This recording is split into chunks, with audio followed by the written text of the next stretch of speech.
dark. We are nothing more than dust. Search but you stay lost. We are reaching for the stars, but we're making this too hard. And I wonder where you are. Mysterious, that's the part you always show. 'Cause you're too curious. Maybe you should take it slow. Mysterious, that's the part you always show. 'Cause you're too curious. Maybe you should take it slow.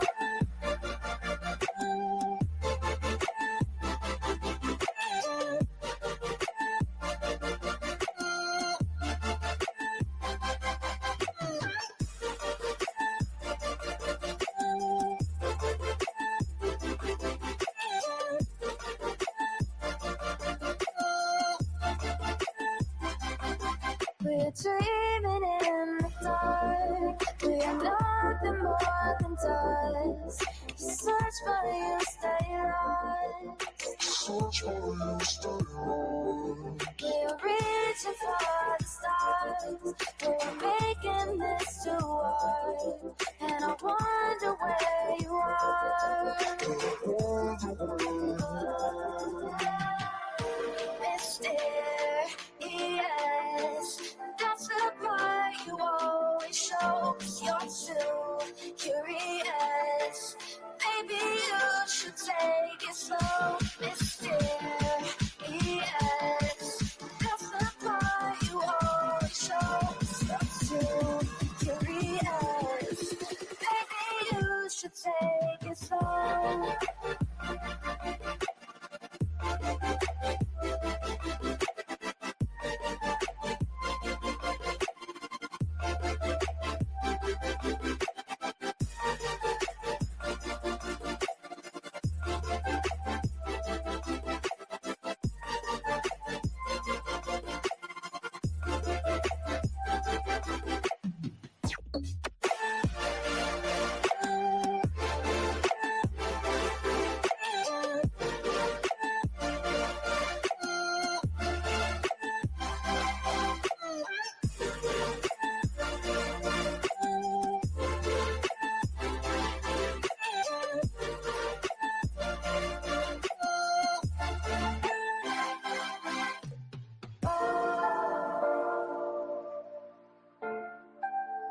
Reaching for the stars.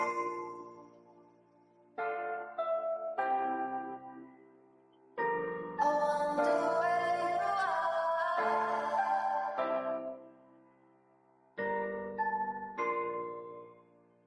Oh.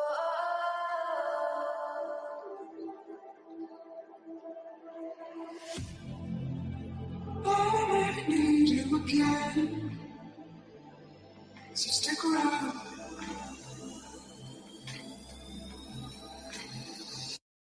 So stick around.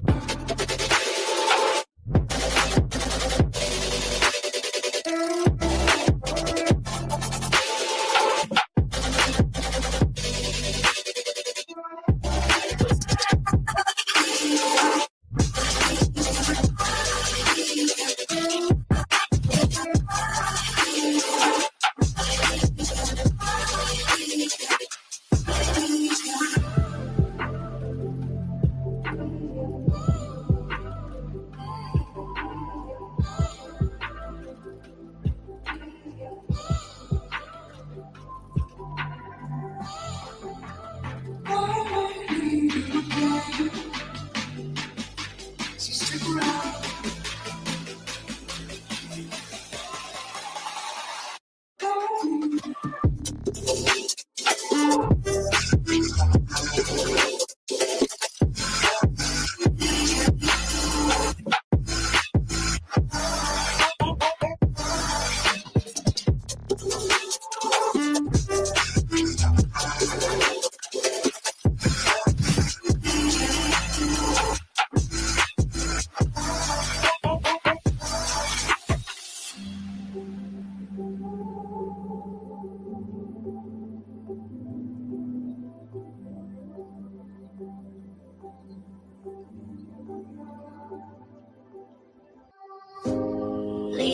world around us. They don't need to know. Come find me where the sun sets and say you'll never let me go. You're the one I want. Say you need me. Hide where I belong. Don't let go. I know you feel the same. Say you need me. 'Cause you'll always be my broken love. Broken love. Broken love. Broken love. 'Cause you'll always be my broken love. 'Cause you'll always be my broken love.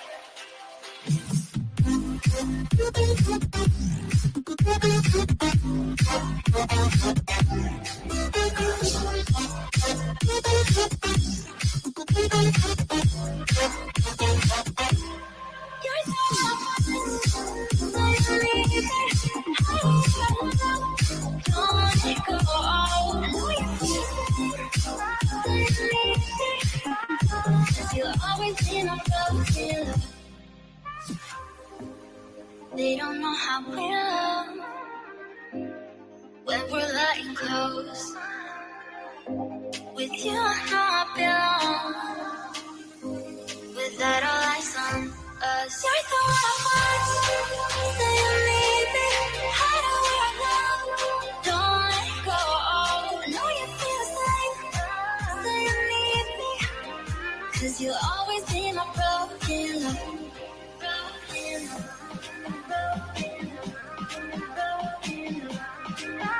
Cause you'll always be my broken love. Cause you'll always be my broken love.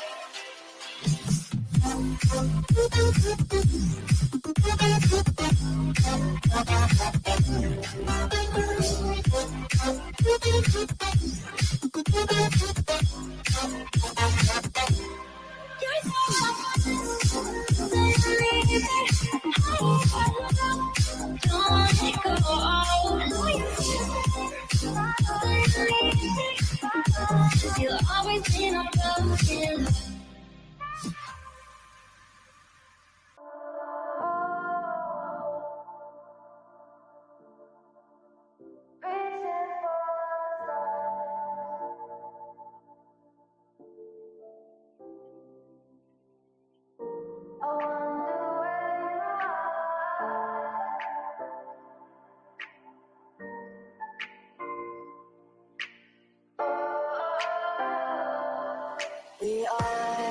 We are dreaming in the dark. We are nothing more than dust. Search but you stay lost. We are reaching for the stars, but we're making this too hard. And I wonder where you are. Mysterious, that's the part you always show. 'Cause you're too curious. Maybe you should take it slow. Mysterious, that's the part you always show. 'Cause you're too curious. Maybe you should take it slow.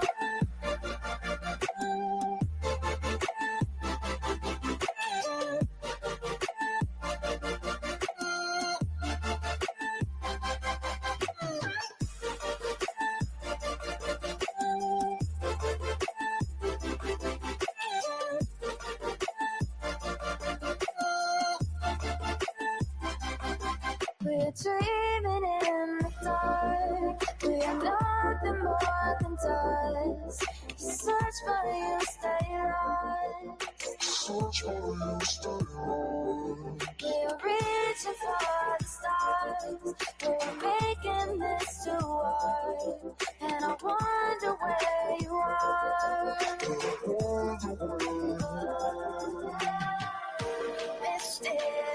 Mysterious, that's the part you always show. 'Cause you're too curious. Maybe you should take it slow. Mysterious, that's the part you always show. 'Cause you're too should take it slow.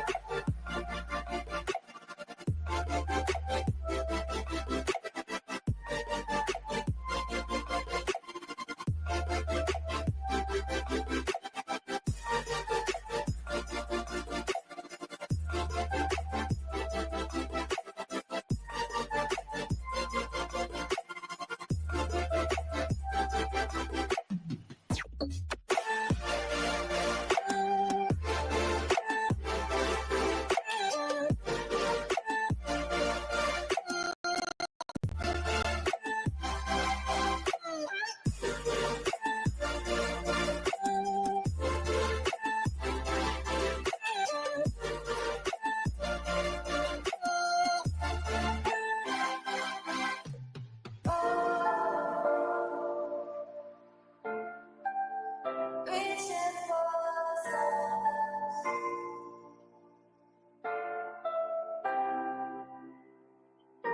I wonder where you are.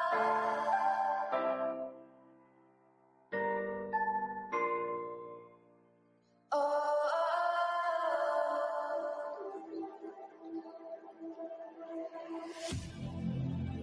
I need you again. So stick around.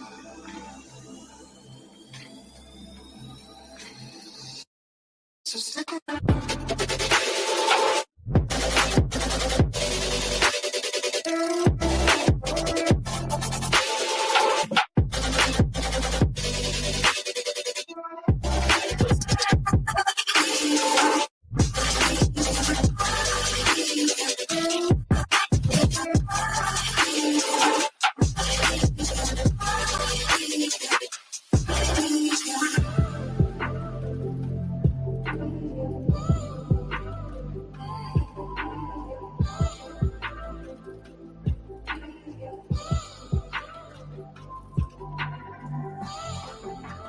I need you again. So stick around.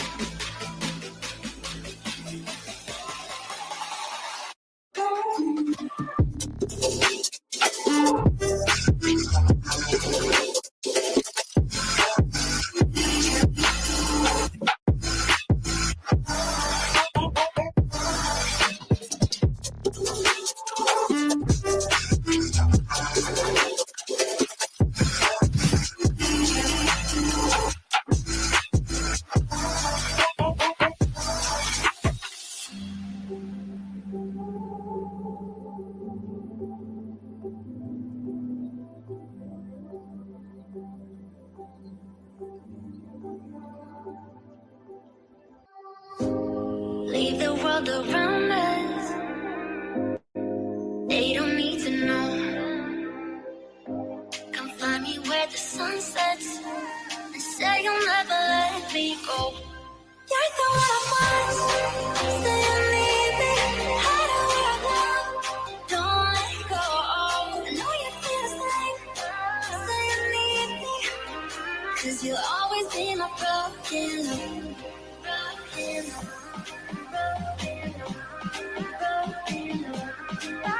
Cause you'll always be my broken love. Cause you'll always be my broken love.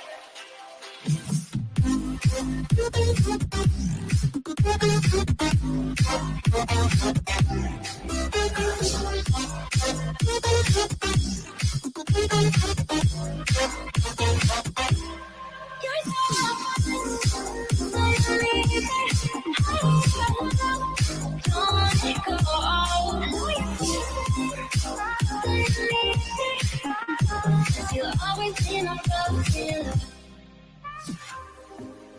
they don't know how we love when we're letting close. With you, I know I belong. Without all eyes on us, you're the one I want.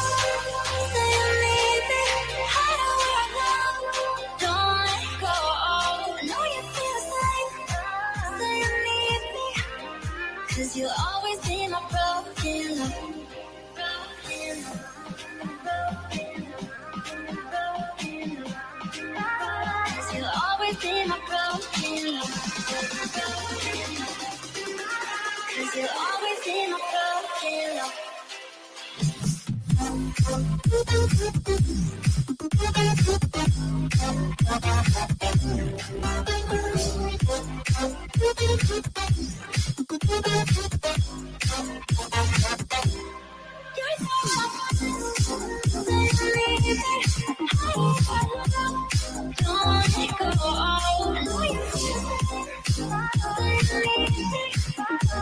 You'll always be my broken love.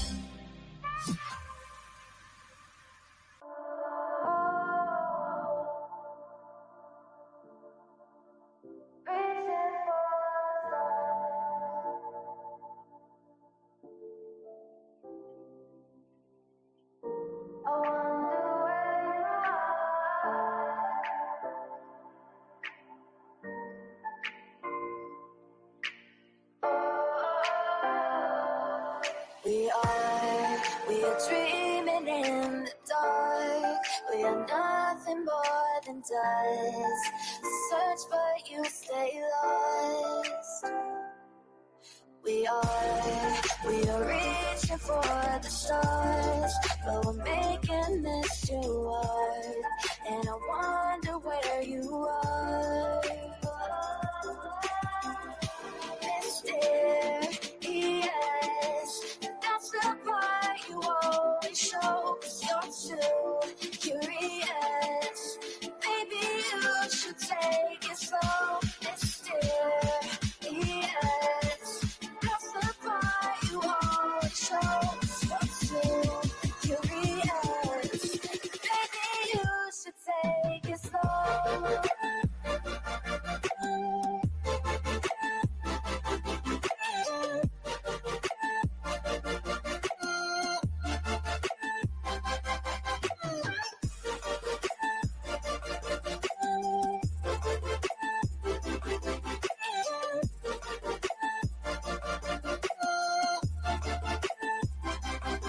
We're dreaming in the dark. We are nothing more than dust. You search but you stay lost. Search but you stay lost. We are reaching for the stars. We're making this too hard. And I wonder where you are. Mysterious, that's the part you always show. 'Cause you're too curious.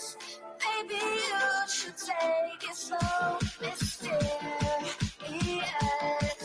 that's the part you always show. 'Cause you're too curious.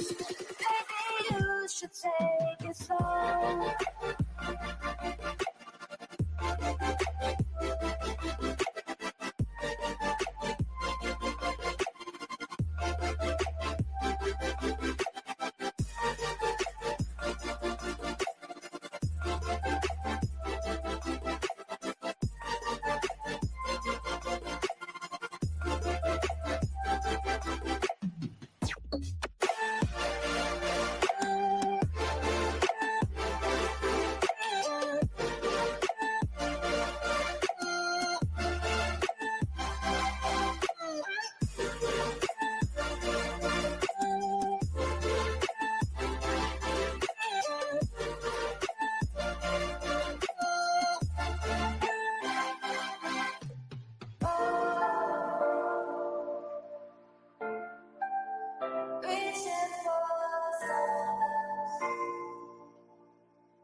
I need you again, so stick around.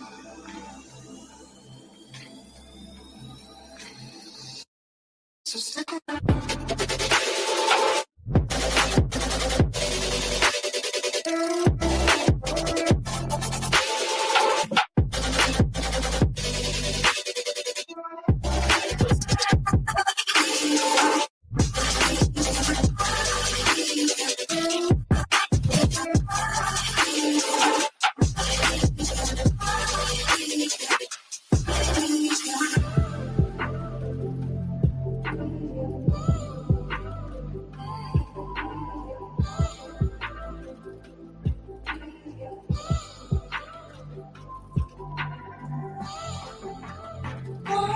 Let me play my cool intro.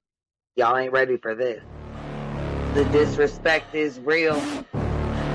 I don't give a fuck. I'll do it again. I'm not above it. I am that snake bitch.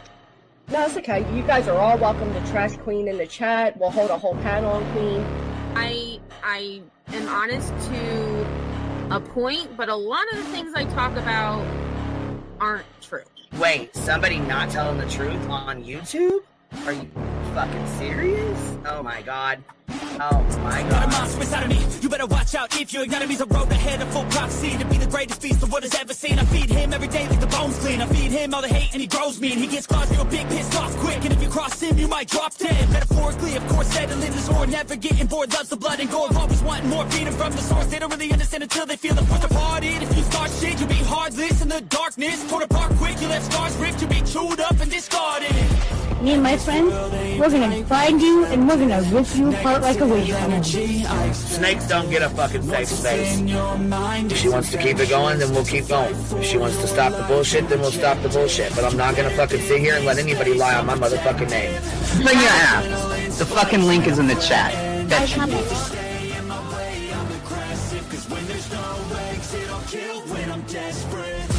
Oh, loose booty, wet panty looking ass boy. Replay that, Queen. Her name is Queen. It ain't really so much Queen. Queen B. Queen B. Okay, there. Queen B. Queen B's money. Queen B ain't got no money. Queen B. She always fucks some shit up. I don't know why PJ doesn't get his ass on a motherfucking leash and get his ass under control. Fuck. Better than never. I can feel my heart rate, adrenaline pressure. It's stormy weather, lightning, thunder, pouring weather. Yo, I'm a go-getter, try to do it like me, but I do it better.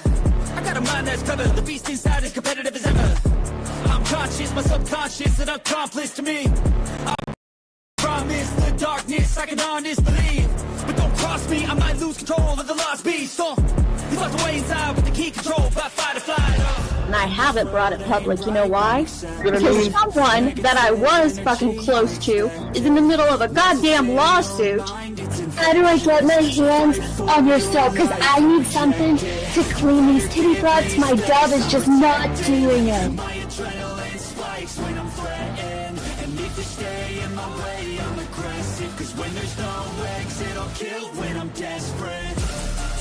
Bring your asses. As simple as that. Come on. I mean, bring it. Bring your asses. Hey, don't get Queen B and her 550, 600 servants. Bring their asses out. You might have started it, but I'm gonna finish it. Absolutely.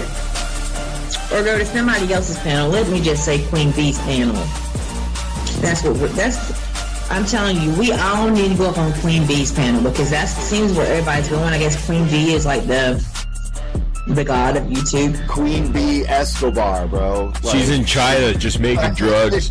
You know, I run the cartel on the YouTubes. I run the cartel here. You know what I mean? Like, because that's what boss bitches do.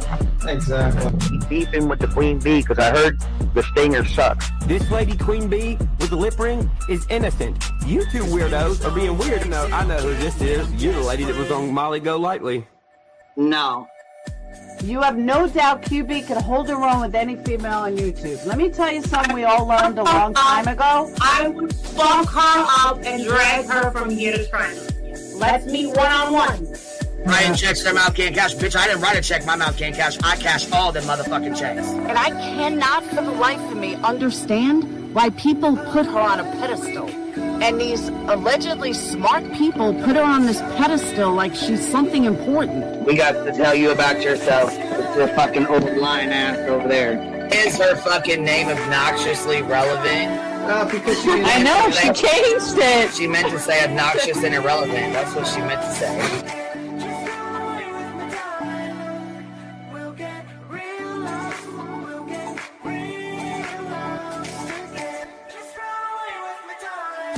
And coincidentally, it sounds exactly like Queen Bee's voice because, as I've always thought, Queen Bee is using some sort of slight distortion on her voice when she broadcasts.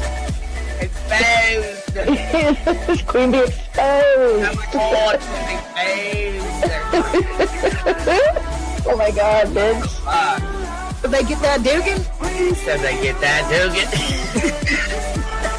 that shit Chronicles of the Shady. You better fucking shut your mouth with that. Girl, stop. Wow. What in the hell? Someone told Queen Bee that you said it was her hacking your email. What the hell is wrong with people? Take your ass to bed. It's fucking past your bedtime. Go on now. Right? Why you gotta be crying? I'm fucking killing the vibe, bitch. Take your ass to bed. Boston, no, I'm not capping at all. I'm telling the whole truth. Look, babe. Anyway, guys, I'm gonna skedaddle. You know me, skedaddling away. See you guys. Alright. Pumpkin. I love you too. Alright. I despise you, Boston. Whatever.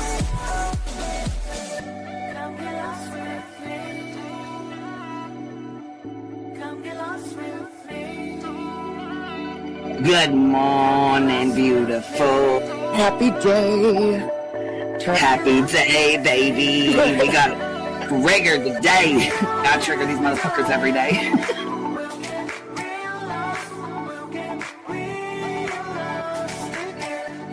Baby Jesus showed us that, you guys. I swear to God. I know that's right, because you just put right on that shit. Yes, I did. Baby Jesus was like, look here. Yeah, fuck the pause. Pause for the cause. Fuck that pause. I'm just trying to be a better person. I know it. Let's see here. God damn it, dude. Can you hear him? Yes, the dog is. Damn it, Duke. Girl, this tea is piping. It's living. Motherfucker's hot. That just burnt the roof of my mouth. Where's Candy Sue? Where's she at? You heard that like I heard that one. Fire in the hole. Smoke him if you got him. You're like the type of person that would probably be in the back of the class. Fuck you, me too. Ellie's a thug. Right. You don't We're all thugs around here. Shambles. Thank you for supporting the hot biddies.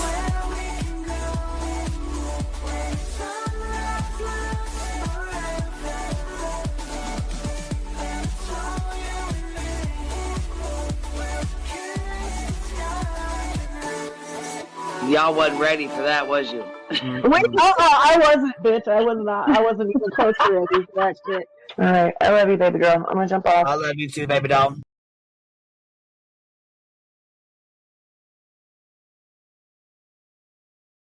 Yo, what's happening? What's happening? How y'all doing? How are y'all doing on this fine manic Monday? What's going on? What's going on? What's the word? We got old Nik Fitzfowls pissed the fuck off at us. So now we got to go over this bullshit because we ain't really even went over. We ain't never did no deep dive on him. So anyhow, let's take it back here. Let's take it back. Nik Fitzfowls is one of the people Sean got with and included in his missing son's case, Sebastian Rogers. So let's go ahead and do our disclaimer. Please do not show hate to anyone mentioned in this live stream. Do not reach out to them. Do not text anyone. Do not call anyone. Do not call any phone numbers that you may see or, view in any videos or released messages. We'll just leave it at that, okay?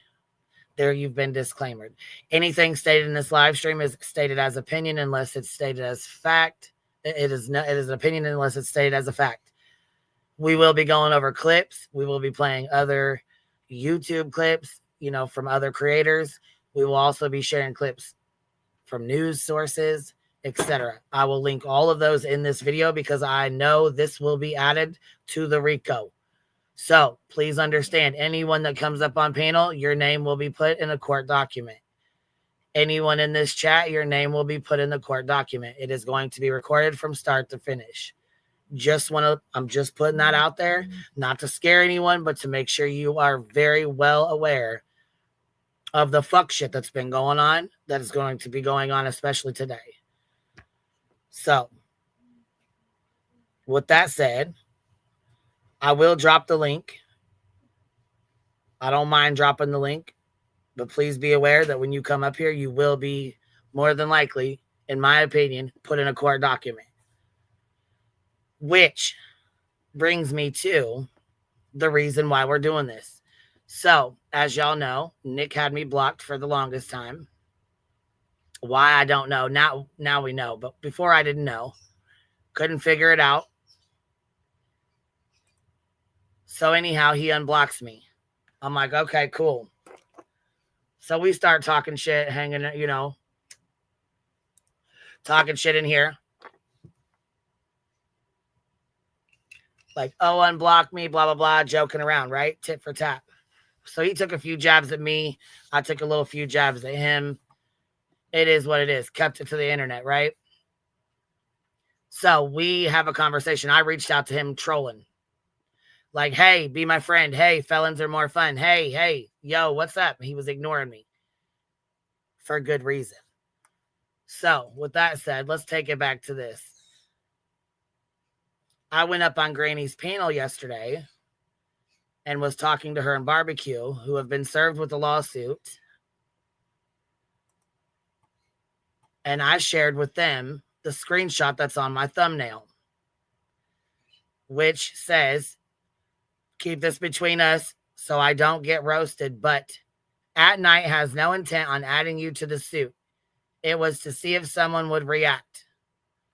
So you're fucking with my real life to get a reaction out of somebody?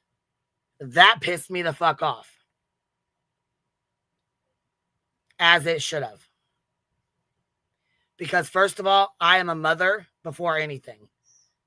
And I've been fucked with for 2 years straight now. By someone I consider psychotic as fuck. And that is my opinion. The first lawsuit was dismissed. She turned around and refiled it. So this is not only... So it's not been only 1 year and all the holidays, birthdays, and bullshit that I've had to stress the fuck out on and worry about coming up with money, my subscribers paying money, non-fucking stop, to lawsuit funds, to pay an attorney to deal with her bullshit. So yes, when you put my fucking name in a legal binding fucking document for shits and giggles to get a reaction out of somebody, you're dead ass fucking wrong. That is foul. That is fucking wrong. And it's bullshit. And you fucking know it, Nicholas.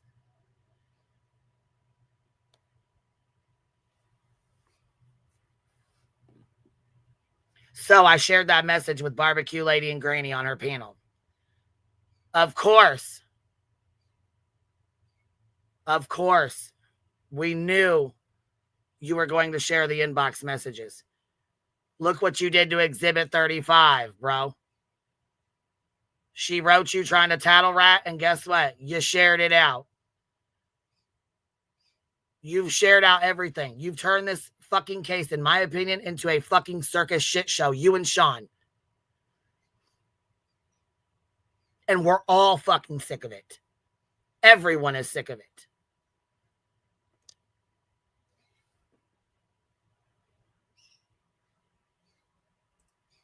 The not fake advocate.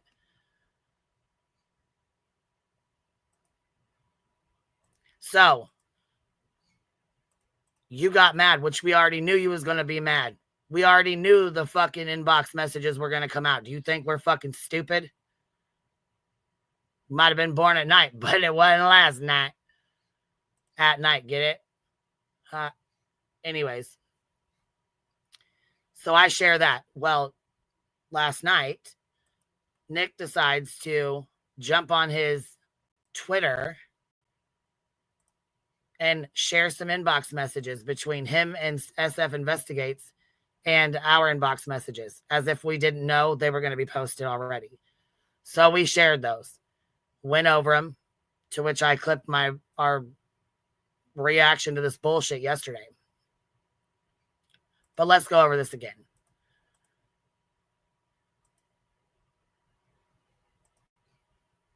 So this is his post. Enough is enough. Mind you, I just did a live stream that says enough is enough. Y'all know that, though, because y'all was here. So He starts his post out with enough is enough. I'm releasing the full DM conversation with SF Investigates, a decision that weighs heavily.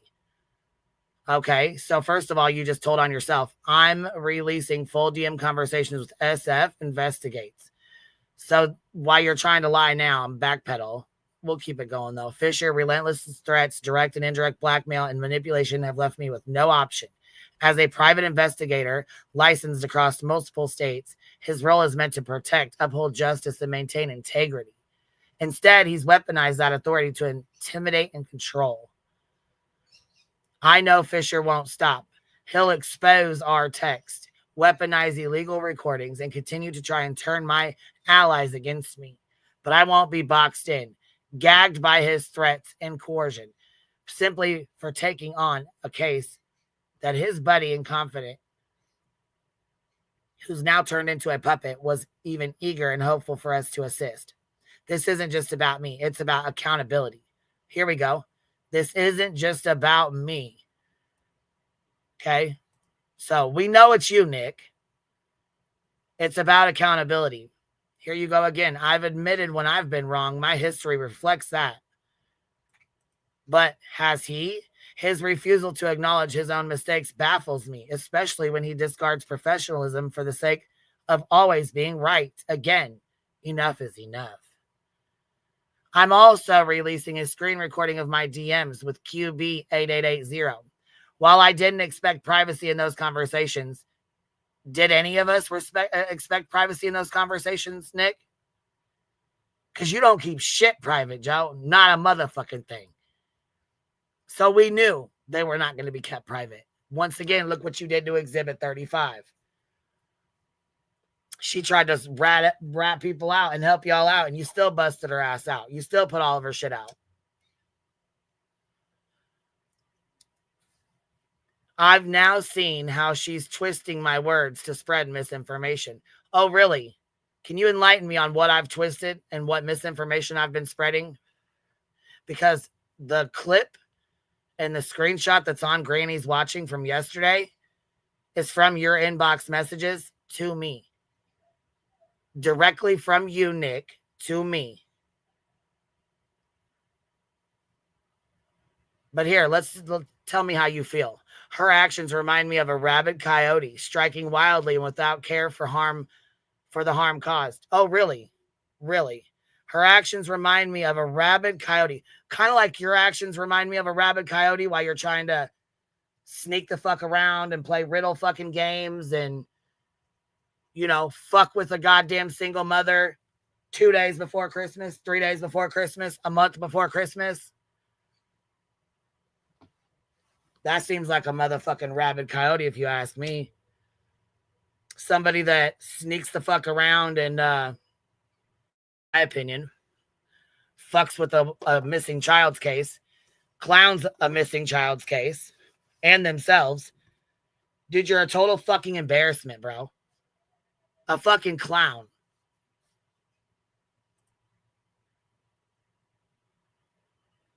You talk about, okay, striking wildly and without care for the harm caused. What do you think what kind of harm do you think you can cause by adding my fucking name to a motherfucking RICO that I ain't goddamn not a man part of at all? Ain't been a part of. But for a reaction.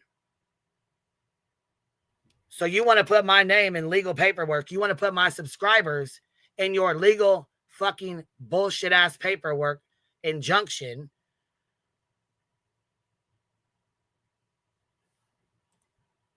Going real extra motherfucking real life.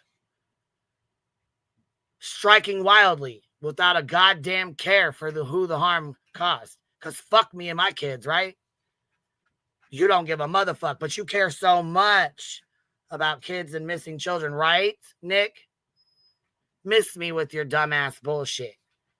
We know you're a motherfucking fraud, in my opinion. But here, let's keep it moving. I'm sharing this not to retaliate. Oh, bull fucking shit, motherfucker. You are sharing this to retaliate. Get the fuck out of here. You're mad as hell that I shared that one fucking part because you said keep it between us so I don't get roasted. You knew what the fuck time it was. Stop playing with me. but you're doing this but to stop the lies and prevent further damage. There is no fucking lies, man. Where's the lies? The only motherfucker lying is you trying to pretend this isn't you. Pulling some more clown shit, in my opinion. Transparency is the only viable path forward to dismantling the chaos and deceit that have enveloped Sebastian's case. The only motherfucking shit that's enveloped Sebastian's case would be the fucking clowns playing games in his fucking case, in my opinion. So let's go over our DMs here, shall we? So y'all knew that I had been unblocked. You guys knew I was blocked for the longest time. We fucking joked about it, talked shit about it. We thought it was fucking hilarious. So anyways, it was the fucking joke of, yeah, I know I'm saying it wrong for a reason. I'm saying it wrong for a reason. Anyways, we had been trolling, right? We had been blocked. We knew we were blocked. You knew we were blocked. As soon as he unblocked me, he blocked my mods. Playing fucking games. Because games are funny as hell in a missing child's case, right, Nick? Here, let me drop the link in case you feel bold enough to come up here.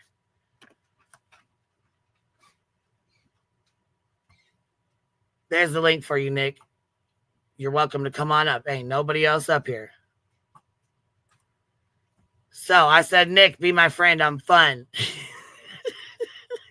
Felons always have more fun, man. You know that. No response, right? So the next day, I start back in on my bullshit again. Yo, I finally got a response. He sends a question mark. I'm like, man, let's be friends. I'm fun to hang out with. He hits me with 2 fucking paragraphs, man. When all he had to say was, nah, fuck that. I don't want to be friends with you. He hits me back with this bullshit here. A whole fucking paragraph, bro. Really? A whole paragraph. Let's go ahead and read that too.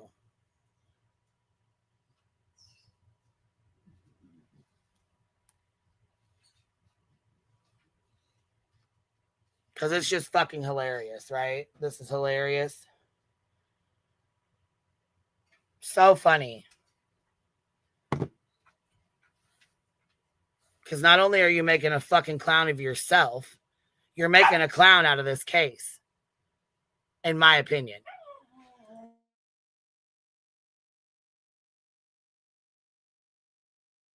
Don't you dare block me on Twitter now. Don't you do it. Or what'd you do? Delete your Twitter? Because it won't even open. So where's your Twitter at, bro? Huh?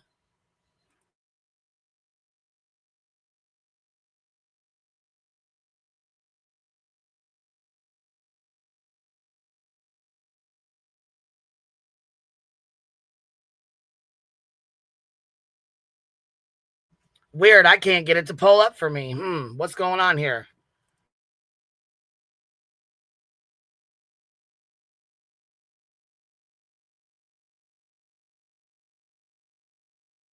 Here we go. Finally. Okay.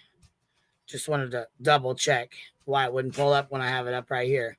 So anyways, it says, when you're less judgmental, I'll circle back. Oh, really? Less judgmental coming from you? Oh, my. You just like you were less judgmental to Katie and Chris, right? Right? The parents of a missing child? Okay.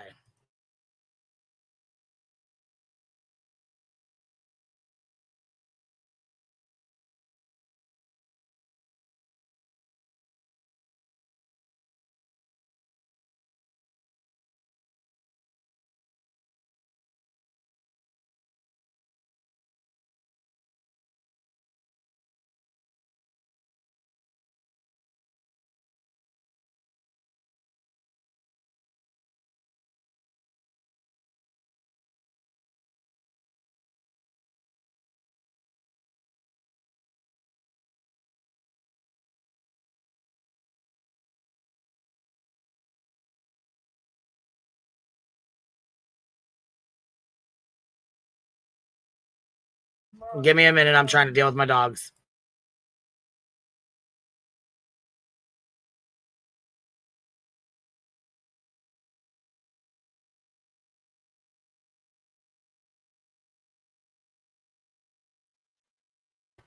What's up, B-Tim? What's up? I see I had to let Duke out, but I had to stand out there with him because I can't afford for him to leave the fucking yard right now. So no problem. Yeah, I seen. I know he still has his Twitter up, Nick. But you know, I think like he doesn't. No crimes. Let me hold on a minute. Let me interrupt you real fast. Crimes has consequences. No, Nick's mods are not posting for him. But thank you for putting that in here. But that's not true in my opinion. That's a bunch of bullshit, and that's his way of backpedaling. Yeah, I mean, I think what happened is that he thought that this would, he thought he was playing games. He doesn't, and then like probably his he got caught, and then when we clowned his ass last night, he fucking was like, what the hell? He didn't get the reaction that he was looking for. Well, he's not going to get the reaction when he goes into the courtroom and they see this type of evidence. So, I mean, if he tries to serve you, he just automatically goddamn lost in an anti-slap. And it's like, he doesn't quite understand, like, this is damning. This is pretty damning, actually. Oh, this is defamation of my character as well. Yeah. This is pretty damning. So, like, if he tries to serve you, which he's not, because he would have to pay a process server to go to Pennsylvania. I mean, not Pennsylvania, I mean, your state. And even if it did, your jurisdiction of Pennsylvania doesn't supersede the jurisdiction of your state for an injunction. So that's weird.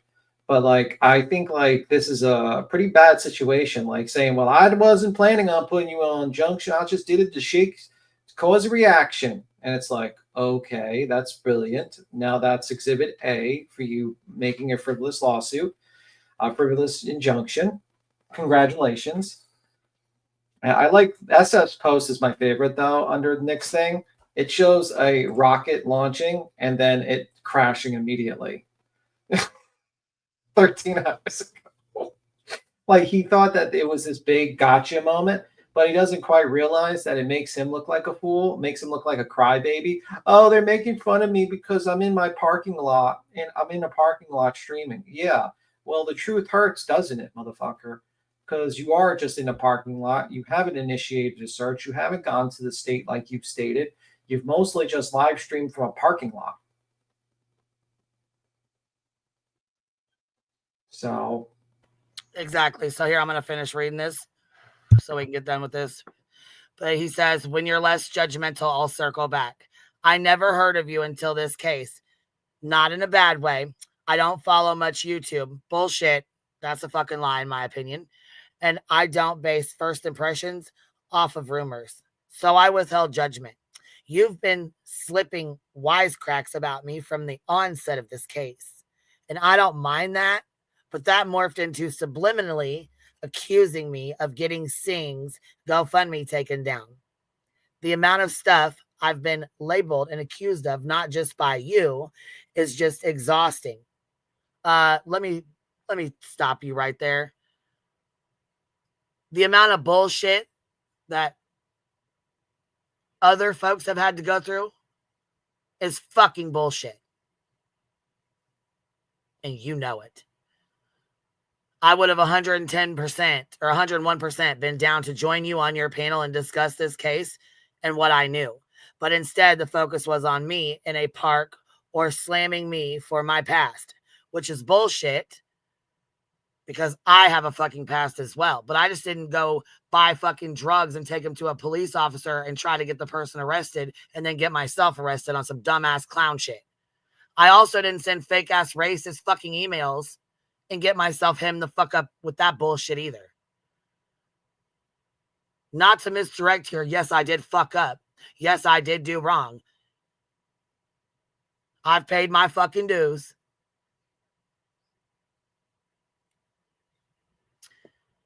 So we'll keep it moving here. The focus was on me.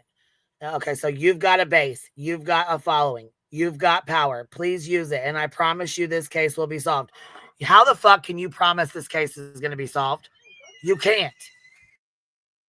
Unless you know something that you're not making everyone else aware of, Nicholas. So what the fuck is it? Which way is it? Either you're bullshitting or you know information that you're not putting out. So how can you promise this case is going to be solved? 101%. You cannot promise that. You shouldn't even be saying that. Unless there's information that you're privy to that we're not. And if that's the case, the bullshit you've put out, in my opinion, has done nothing but fucking muddy the waters for the police department, for everyone out there. If everybody unites for the greater good, okay? It'll be solved if everybody unites for the greater good. What the fuck?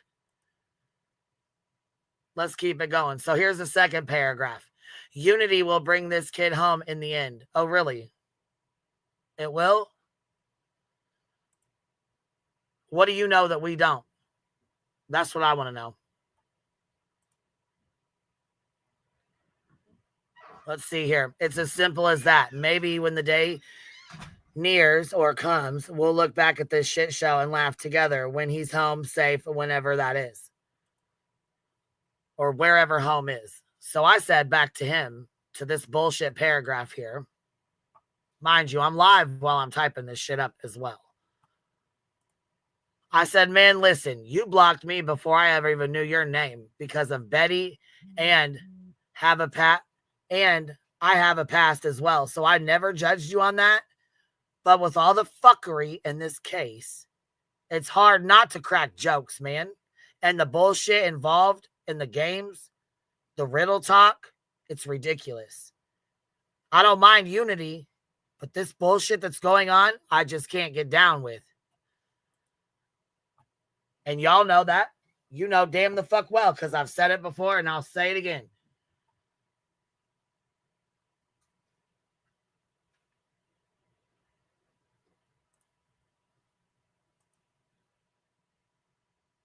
So here you go, talking about I blocked you because I was told you called the parole with everyone else.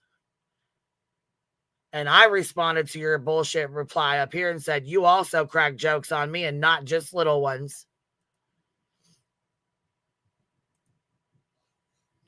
So when he says I blocked you because I was told you called the parole officer, I responded with, wait, what the fuck? Who said that and when? I didn't know you. And I didn't until the Cavalcante case. Had no fucking clue who you was. Didn't give a fuck. So you say, was it after the whole war thing or early? What do you mean, the whole war thing or early? I don't even know what the fuck you're responding to with that. So I said, who said this and when? Because I didn't know you. And you responded with, they said JLR got with you behind the scenes and pushed it. You and Dolly. Oh, wait, the same Dolly that you're in his chat kissing his ass, right? That Dolly, that one? Pretty sure that's the one. And some others. That's why I blocked you. Which we have several live streams where we've went to your fucking Twitter and you've had me blocked. It was a running joke on this channel for the longest time. So he says, I don't mix myself in any of at-night creator people. I don't mix myself in any of the at-night creator people. So I don't care if all of them hate you or love you.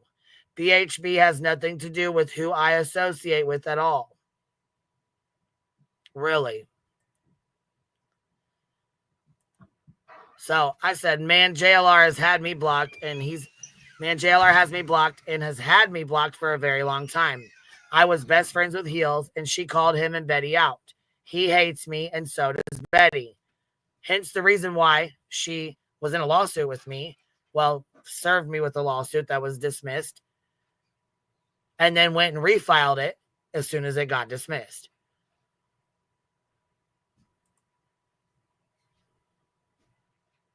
I said, I'm live, so I'll message you back when I'm done. Nick hearts it.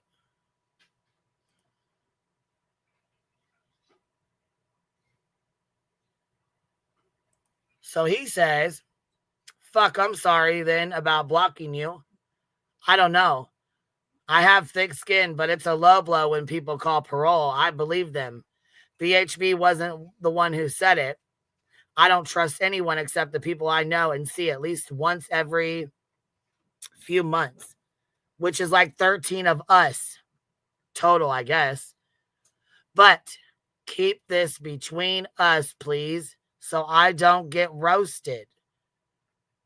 But at night has no intent of adding you to the suit. It was to see if someone would react. And, okay, sounds good. My cell number is blank, blank, blank, blank. Text later, which I didn't text shit. Because after that, I was fucking hot. So you mean to tell me you put my fucking name and tried to add, Lesniak put in to add me, they said November 6th. This message was just recent, like the last week. So you sit and tell me they have no intent on adding me to this fucking suit when they've already filed paperwork to add me. And not only that, you didn't add me for a good reason. You said you did it to get a reaction out of someone.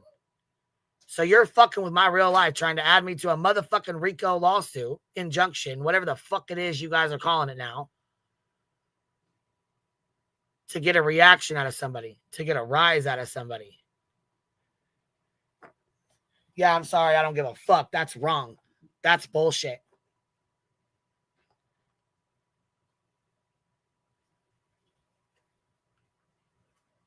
I sure as fuck would never say I'm going to put Nick in a RICO to get a reaction out of somebody. Because that shit follows you and my name will always be on these fucking court papers. So it's bullshit and you fucking know it. I said, yeah, I'm a felon. I don't have any interest in calling anyone's parole officers. And that's just code, bitch. You know it and I know it. You've been to the pen, you fucking know it. I said, and I got you. We can chat later, man. Because again, I was fucking live. I even stated in my live stream, if I turn this on and the messages pop up, y'all are nosy just like me and you'll fucking read them. Go back and look for it. I promise you it's there. And he says, and don't think we're coming for people speaking their opinion. We need different opinions and diversity. You never cross a line in my book, and I appreciate that. Sounds good. Okay, that's where the conversation ended right there. So I send him this. I said, yo, is this true? Because I already knew. I seen the writing on the motherfucking wall. All of a sudden, they got hacked in Switzerland. Pretty fucking convenient for that, huh? Pretty convenient for that to happen, eh? So Friday, I said back to him, hey, so I thought you said Ad Night has no interest in adding me to the RICO. Lesniak filed a paper and tried to add me to it, though. That's some foul shit. And that was where they ended. Now, because he knows he fucked up, he knows he fucked up by saying that, we have At Night Media putting a post out. Let's go read that because it's pretty fucking interesting.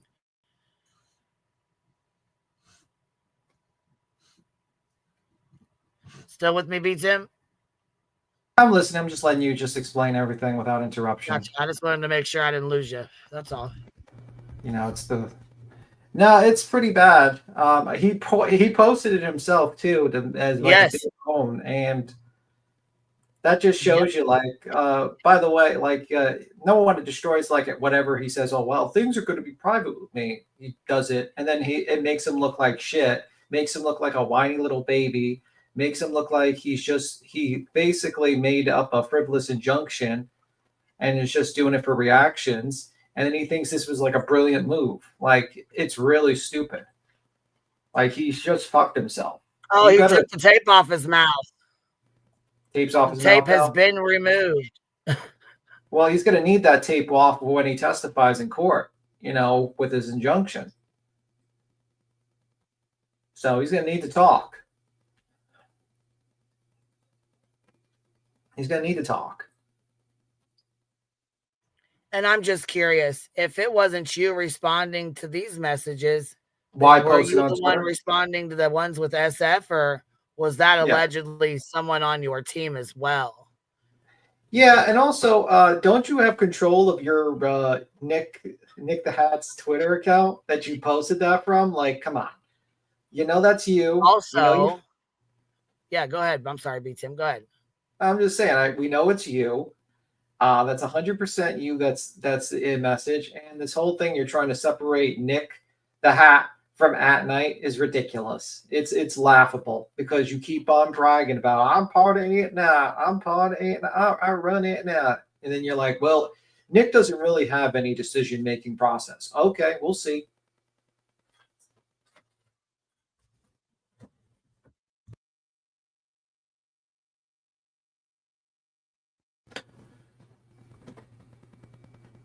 Let me see. Nik is in so much trouble no matter which way. They're all in trouble, actually. I think Brittany's starting to realize a little bit that she's signed her names to a bunch of wackadoos, and that she's going to be one of the people that are going to suffer a lot. So here's what At Night posted today. After the live stream last night where we read over this, as soon as Nik posted it, we read over it and clowned the fuck out of it. So this was posted. At Night is aware of the recent communications between Queen Bee and Mr. Nik Hat, also known as Nik the fucking Hat. We must clarify that his remarks regarding current litigation and Queen Bee's status are inaccurate. In fact, Queen Bee is being added to the injunction as stated in At Night's previous filed court documents. Mr. Hat has no unilateral authority to decide who is or isn't named in legal proceedings. Furthermore, although the Nik the Hat brand is directly associated with Mr. Hat's it is also managed by a small team of around 10 individuals. Really? Is that so? We're going to need the name of those individuals. While Mr. Hat's primarily handles the main post, he doesn't personally monitor every retweet, interaction, or reply. But he does monitor his DMs and inbox because that wasn't mentioned at all. You better go edit that. We address this solely to correct circulating misinformation. Because this matter concerns active litigation, we will provide no further comment. Well, you're going to be commenting. Well, you know what? That's okay. Because you know what? The shit shouldn't, first of all, in my opinion, he shouldn't have got pissed off and threw a motherfucking fit and put out fucking inbox messages. Not that I give two fucks, because I knew they weren't confidential. He knew they weren't confidential. We knew what time it was. Yep. But he got pissed the fuck off because he said he added my fucking, that I was not going to be put in this paperwork, that my name was only added solely for a reaction, to get a fucking reaction out of somebody. Brilliant, by the way, to state that, and then self-publish the incriminating evidence yourself on your Twitter that you actively use. Yeah, a brilliant idea right before a possible litigation, so that like the guy that's these lawyers can get that information freely now from you. Fantastic, brilliant move by Nik. I'm sure Mr. Slappy, his attorney Slappy, is fucking probably screaming into the phone right now at Nik for being such a fucking idiot. Hey, we're dealing with an anti-slap, and the whole premise of an anti-slap is to silence people. By you admitting that you're just adding people for a reaction, that kind of admits that we are actually frivolously suing, like injuncturing people to silence them. That might not be a good move to admit to a large public, dummy. Way to self-snitch, man. I'm sure that's not going to cost you and Brittany and all the rest a bunch of money in attorney's fees. Fantastic. Brilliant move. I have to say, master litigators here. Master class people. By this way, Seth, you better pack up a lot of money on your channel, because your friends are going to cost you a bunch of money by making you sign up for this injunction. Hold on a minute. What is this here? Fisher went to extreme lengths to have me essentially gagged, only to taunt me exploiting his twisted sense of control. His claims to have had a long talk with my parole officer, claiming he learned a lot about me. This man, he's not using his license the way it was. Let's see here. The way it was intended to uphold standards to serve. No, he twisted it into something else entirely. He's made it a weapon, a blade he swings to dominate, to control, to scare. He's exploiting every ounce of authority that piece of paper gives him, not for justice, not for integrity, but to manipulate, to get what he wants, when he wants it. Not only are the intimidation tactics unethical, they're downright dangerous. You know who else used this position to suppress dissenting voices and punish those who spoke out against him and his viewers? And then he says this. Ridiculous. So anyways, though, I find it interesting that, let's see here. We have old Betster replying. It sounds to me, let's see here. It sounds to me like he has investigated you, which is a violation of your privacy. So it's okay for y'all to investigate everybody else, though. But if somebody looks into you guys, it's a violation of your privacy. Is that so? Yeah. Well, you know, everyone else doesn't deserve privacy, but they do. Yeah, and was not authorized by any work. He's doing on the Sebastian Rogers case, nor wouldn't been. It sounds to me like you have to have a claim to file a complaint against his license in Tennessee, and I would behoove you to do that. Because she would behoove you to go real life. Well, it takes a cow to tell someone to behoove a lot.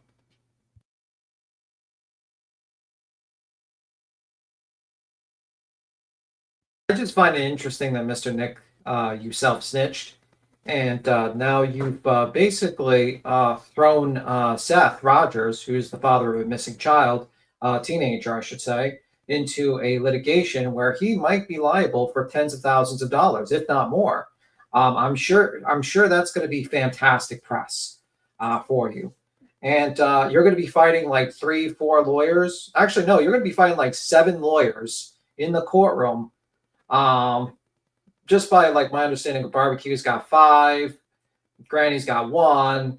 If you pull anyone else there, you're going to be fighting a team of lawyers, and it's just going to be Joseph Leisnick. Joseph Leisnick's going to be fighting a team of lawyers, and I'm sure it's not going to cost him a boatload of money to deal with all these lawyers that are going to be sending multiple, like, going to be in there with their motions and stuff like that for this injunction. I'm sure that's not going to be a big deal. Well, Seth, don't cry when you owe a bunch of money. You know who you got to blame?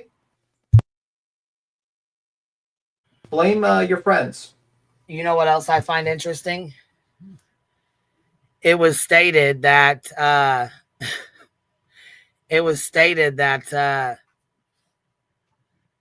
his messages, his inbox is backed up. It's backed up so far.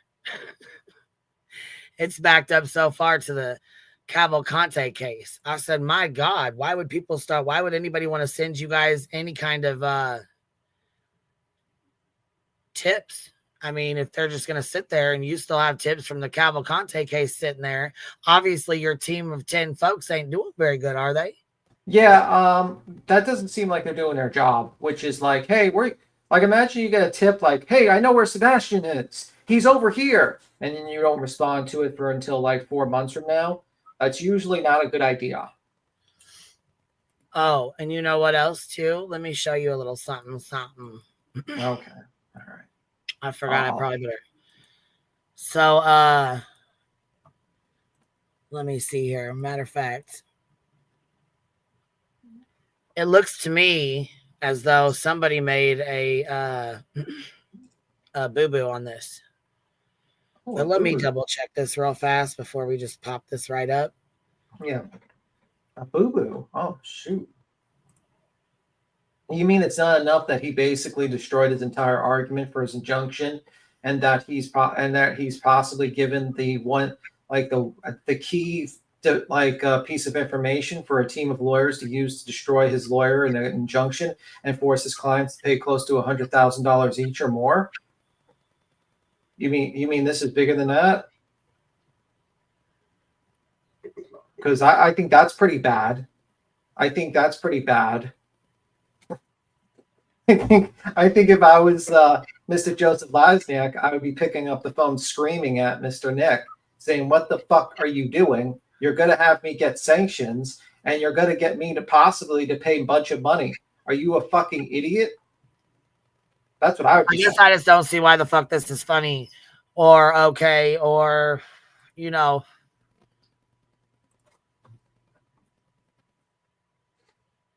That too, honey, Elder. She did say she took advantage of the opportunity because it was free. Well, it's not going to be free, lady. Don't cry. You better save those super tears for super chats when you get hit with a fucking fees, because you're going to need those. I mean, Granny said she was going to counter sue, and SF already said that he was, you know, filing his paperwork. Yeah. BBQ filed hers, and she filed the first anti-slap.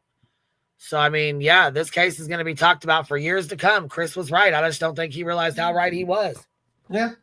And guess what? Maybe other people might bring civil suits. I heard from Jay that says, maybe, like, I don't want to be, I might sue. I might get mad enough about my name's being mentioned for years to come in a RICO case because I'm put in this fucking injunction. Like, you don't really understand how much you fucked up.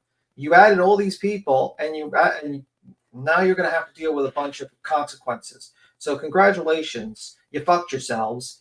Don't cry when you get hit with a judgment against you. I don't want to hear anyone. You put yourselves in this position. No one put you in this position. You started this litigation playing games to cost people money as messing with people. You went at Granny because you thought, hey, she's broke as a joke. She doesn't have money. So let's see if we can fuck with her and make her sign some documents. Hey, let's go after Barbecue Lady. She's broke as a joke too. And then when they get lawyers, oh, now we're gonna play games. Okay, all right. Now we're gonna cry. Okay, well, save your tears for the courtroom. Yes, IMO, nice try. We see your comments. Yep. So anyhow, this right here says At Night Media up here at the top. It's a post, right? It says about.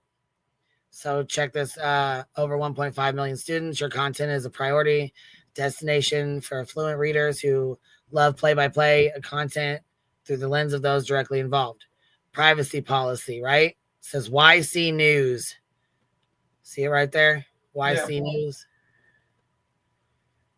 Created At Night Media, November 4th, 2013. Okay? There's that. Okay.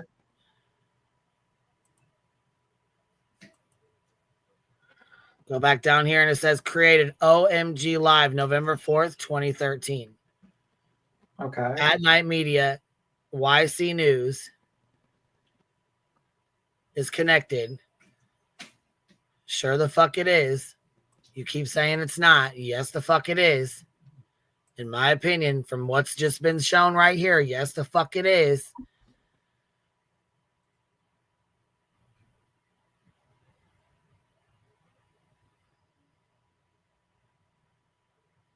Yeah, it's not going to be looking good. So Brittany, Betty, all the rest, good luck with that. Good luck. Actually, no good luck. I'm gonna laugh my ass off when you owe a bunch of money. Actually, make sure you go live afterwards when you lose, so I can record you crying into the mic about how much money you lost. I'm just gonna make sure that's recorded because you deserve it. You fucking pieces of shit.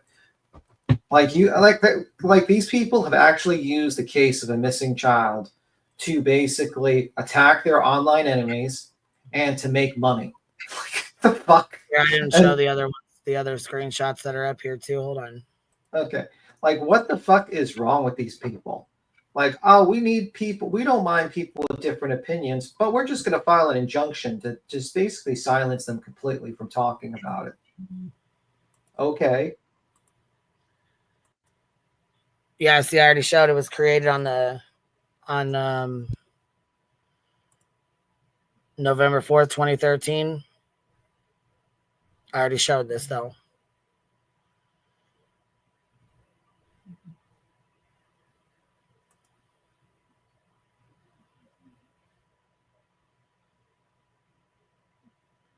Then At Night comes out with their bullshit.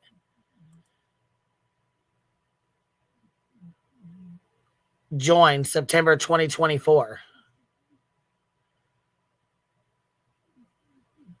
So, what the hell? How the fuck do you have created At Night Media November 4th, 2013, but it says you joined on September 2024? How the fuck does that happen? That's an interesting situation. It's almost as if this company was created years ago and was not in use, and basically he's just pulled it out of his ass now. It's very fucking weird. Very odd in my opinion.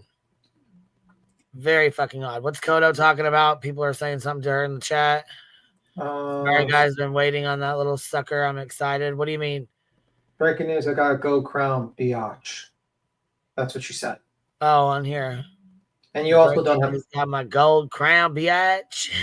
You also got a couple... Right. You also got a couple other super chats, and also the link's not pinned, by the way. Yeah, I didn't... I dropped it for Nick because I wanted to let him know, you know, come up while no one was up here. Okay. The chances of Nick popping up is probably the chances of... but I wanted to offer the link. Even I knew he wasn't coming up. But I sure wanted to offer it, though, so that way, you know. Yeah. If Nick hit the link, I would probably want to pop up, too. Just saying. I highly doubt it, and we knew he wasn't going to pop the fucking link. But that's a bunch of bullshit. How the fuck you're going to put my name in your bullshit to get a reaction out of somebody and then backpedal? Talking about you didn't do it. You had other. Now you got a team of people. Now you didn't answer your DMs. You don't even rhyme. Somebody else checks your stuff. Get the fuck out of here, man. Get the fuck out of here. That's gonna work really well with high-powered attorneys. That's that always works well. Yes, come on now. It's not like you're fighting a team of attorneys in an injunction. Oh wait, you are. Oh wait, that's not good. Guy's so stupid. Like, I can't believe he's this stupid. Like, these people think they're going to play games, and it's all a game. It's all a joke, right? Until someone's got to pay tons of money. Oh, we're going to cost someone like a bunch of money before Christmas, because it's funny and shit. But, it's all a game until someone has to pay a bunch of money. I'm just saying. Enjoy that. I really like it for you. Fucking idiots, I swear to God. I don't want Harrick or anyone cry. Oh my God, this judgment hit me. Oh my God. Well, it's your fault. Because you're a bunch of dummies. Bunch of dummies. I don't think we would deny you the opportunity. I think so, but I would love to have a conversation with Mr. Nick. I'd be like, Nick, so, Mr. Nick, about your company. About your company. Where is it stationed? What's your office? What's your office address? Do you have one? That would be my first question, actually. Hey, Nick, do you have an office address? Where do you receive your mail? How do people get in contact with you? How much money does At Night make? I mean, I'm really interested. How does At Night fund itself? Well, who's the client? Who's the client that paid $500,000 to Sebastian Rogers case? You said you usually do it for $500,000. Who's backing you? Who's funding you? Or we talked about Sebastian Rogers. Oh, okay. So who got you that film of inside that restaurant? Was it you or was it Koffendorfer? Did Koffendorfer help you out? Did she use her little connections, name drop a little bit, say, hey, I'm a former FBI agent. Would you like to hand me the video to your surveillance footage? Just wondering. Just wondering.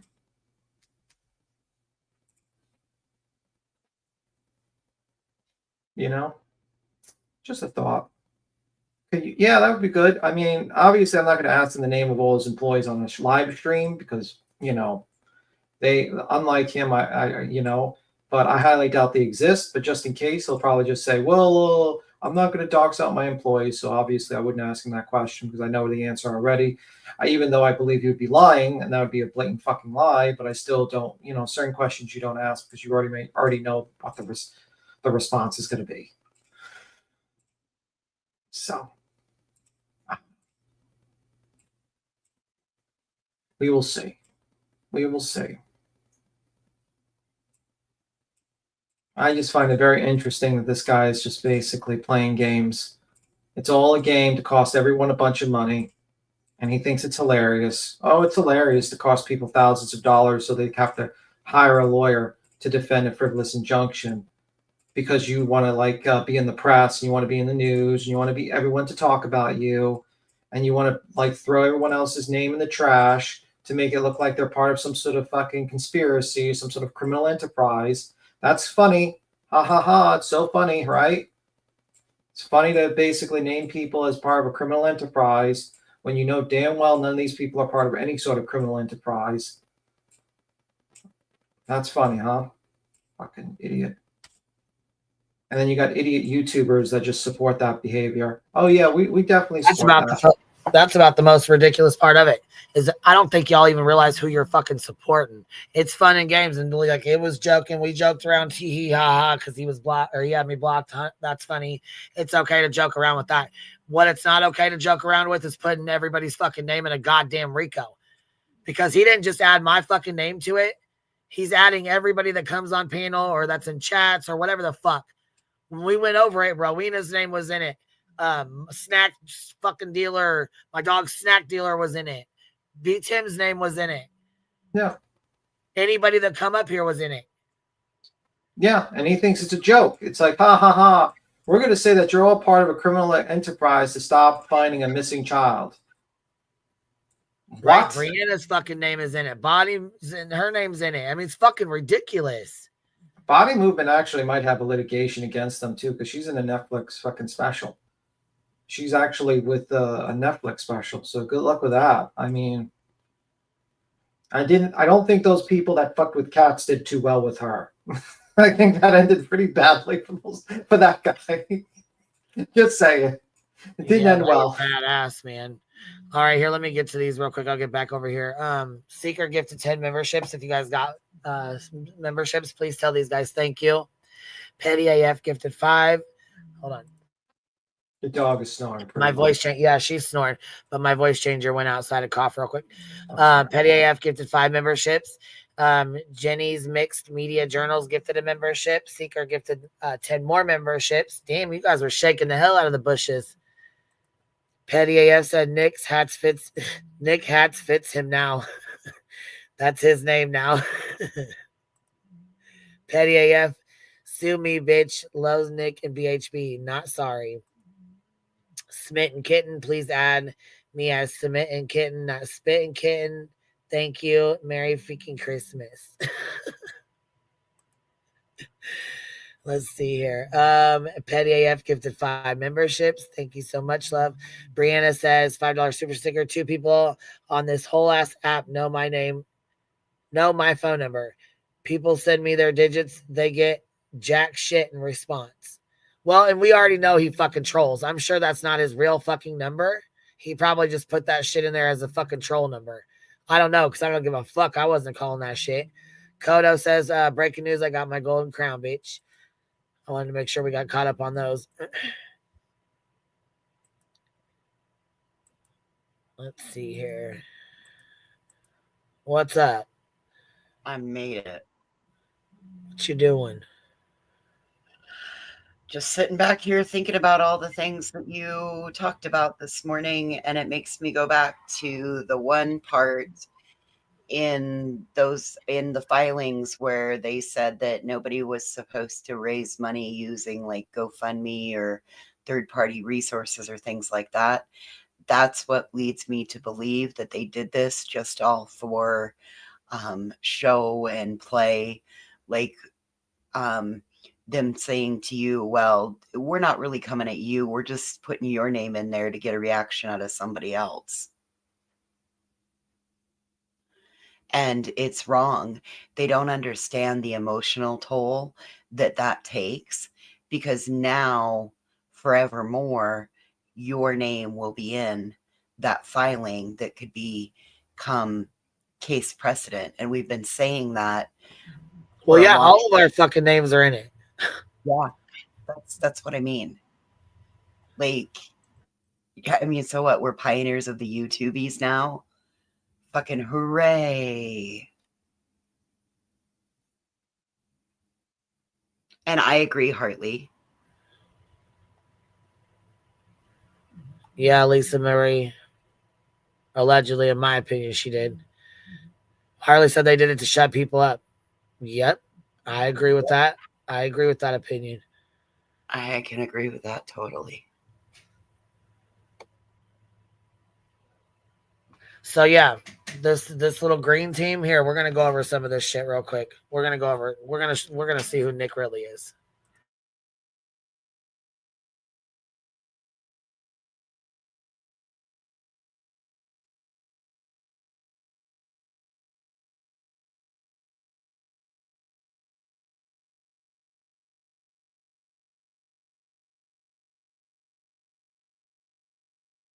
So one guy that has a lot of information, the other day I thought Doug Papa was dog. I thought that when White Boy Lockdown Radio was saying Doug Papa, I thought he was doing a parody with Dog the Bounty Hunter. No, there really is a guy. He's a content creator named Doug Papa. He's a retired police officer. Is that right? Let's see here. He's got a lot of links to the shit that Nik's pulled. So hold on. We're going to pull his channel real quick. Yeah. You know, I mean, he has some background in law enforcement. That's all I was going to add. Something to do with, he's retired from law enforcement. I don't remember what position he held, but yes. You know, the problem is like, you know, there's a lot of people that actually believed Nik and his, like, thought that this was an actual organization.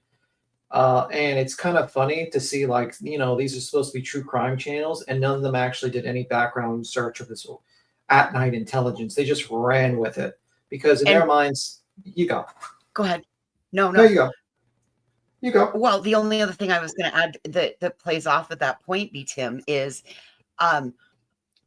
while we said from the beginning, this is a LARP, this is a con, so to speak, this is all a play.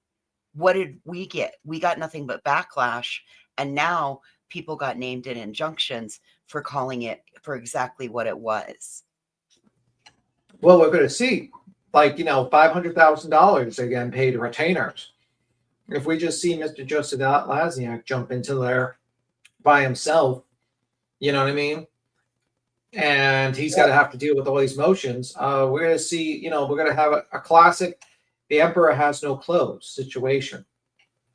That's what I like. Listen, that's what it makes me wonder. Like, could this guy have been so? I know you call him Lesniak, but it's Lesniak. I think he's kind of sleazy, so I've been referring to him as Sleazniak, just because he. What could have gone so wrong in his career that he would be willing to put everything on the line? And where I mean, he can't be a useful idiot because he's an attorney, so ignorance of the law won't even be ability to be pled. I don't know. I think he's the attorney wants fame. It seems like he really wants to be famous. He wants to be on these shows. He wants to be a commentary person. And he thinks that Mr. Nik's going to be the person that's going to help him out to do that.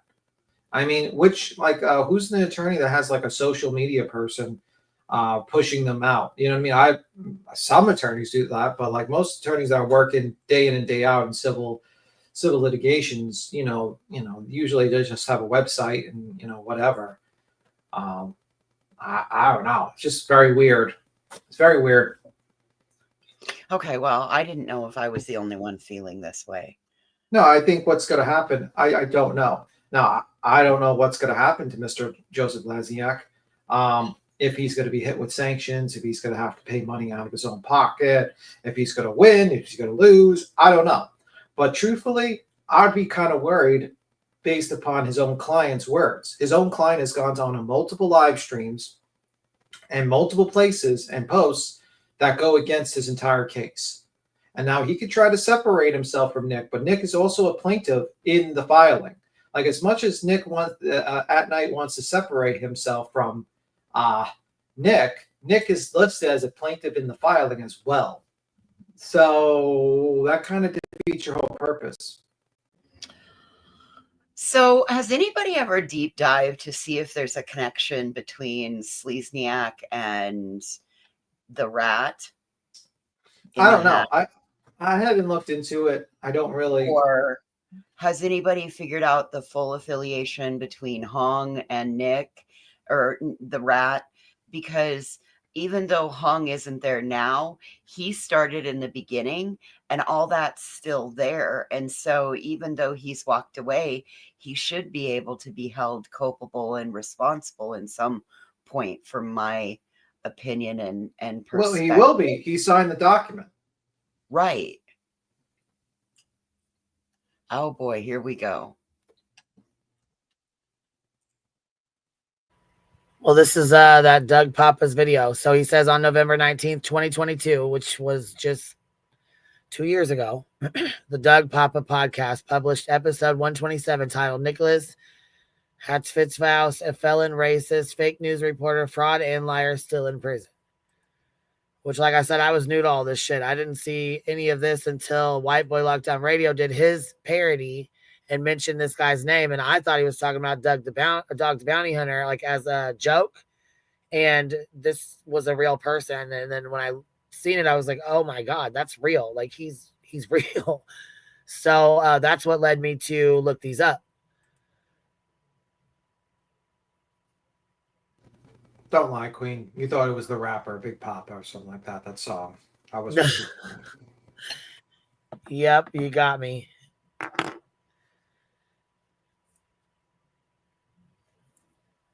Update September 4th, 2023, which, holy fuck, it's December 2024. So this is just a short year ago. According to public records of the Pennsylvania Department of Corrections, convicted felon Nicholas was released from prison on May 24th, 2023, and is currently on parole status, parole number, whatever.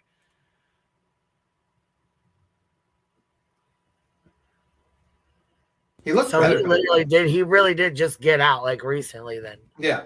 He looked better back then. Oh my goodness. Look at how much weight he's lost. Yeah, he's lost a lot of fucking weight. That's crazy from a year ago. Jail will do that to you. To view episode 127, open the link in the description section of this video.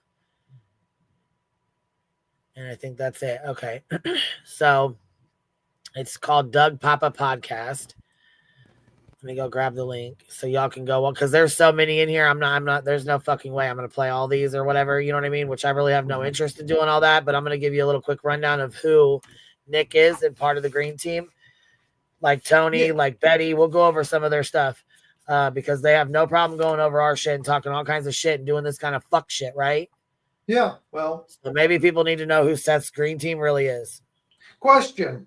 Why does like his teeth look so weird? Are they like complete in like implants or what? I honestly don't think they look weird. I think he's actually got good teeth. Those teeth are too perfect. That's the problem.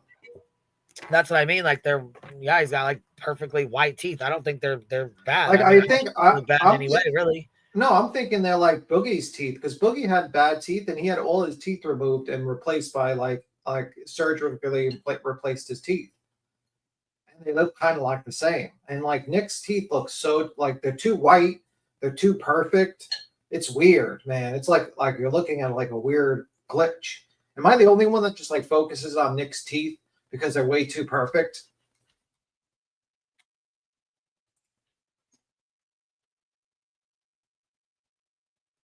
Oh, yeah, I really don't focus on his teeth too much, to be honest. I mean, I'm just keeping it real. I really don't. I guess I do. I don't know. I just don't really.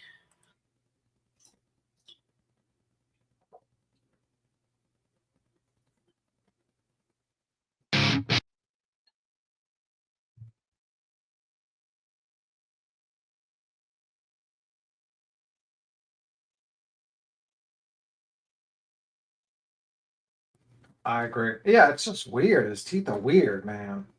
They're just like they're too perfect. All right, here's this one.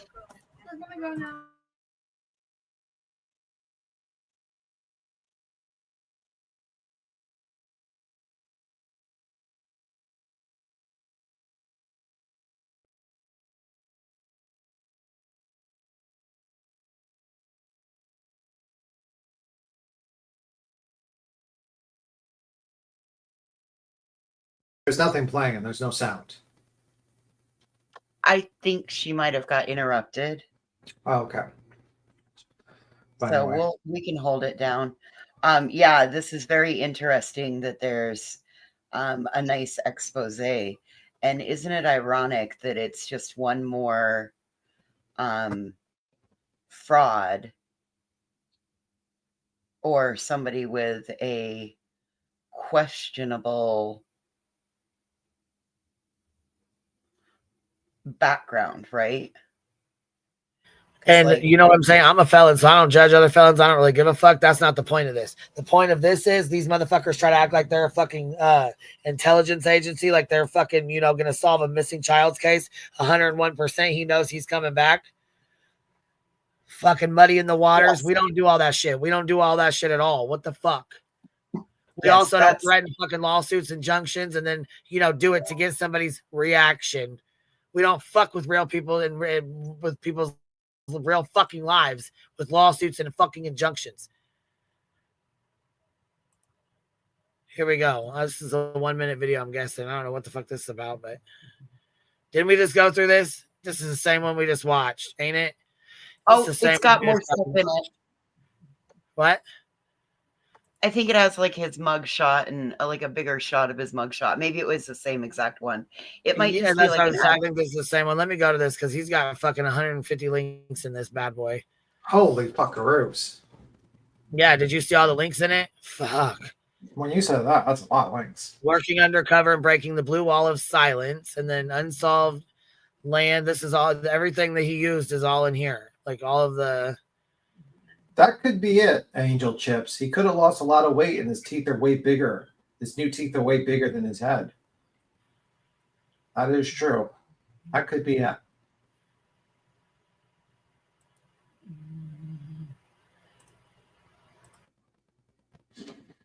I don't know. I just focus on like odd details. Like it's weird. I just focus like the teeth are just beats in. So does that mean when I have mine in and I'm on camera, you focus on mine?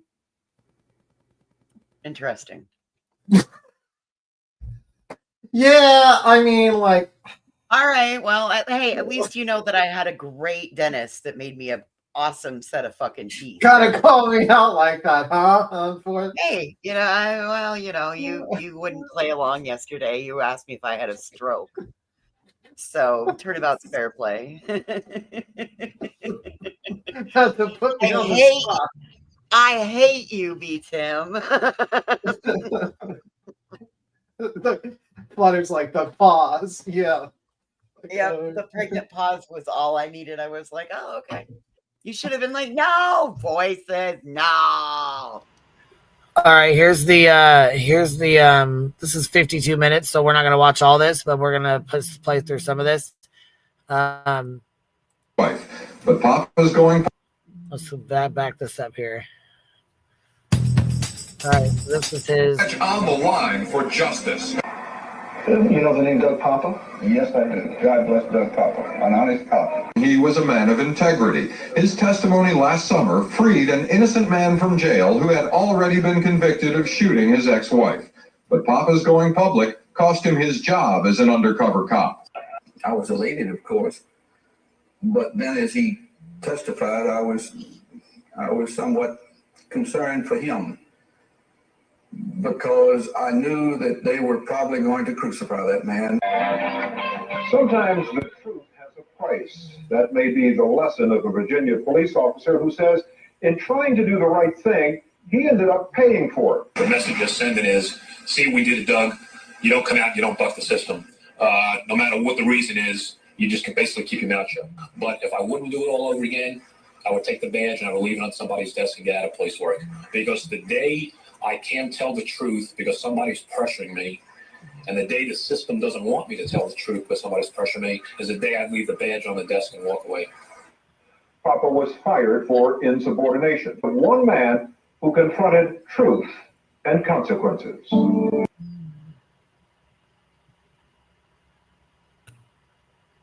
Welcome, ladies and gentlemen, to the Truth and Consequences podcast, episode 127 for Saturday, November 19th. Yeah, I can't listen to this Clear Eyes. He sounds like the Clear Eyes guy to me, but he does have a lot of good information. So we're going to scroll right on through this.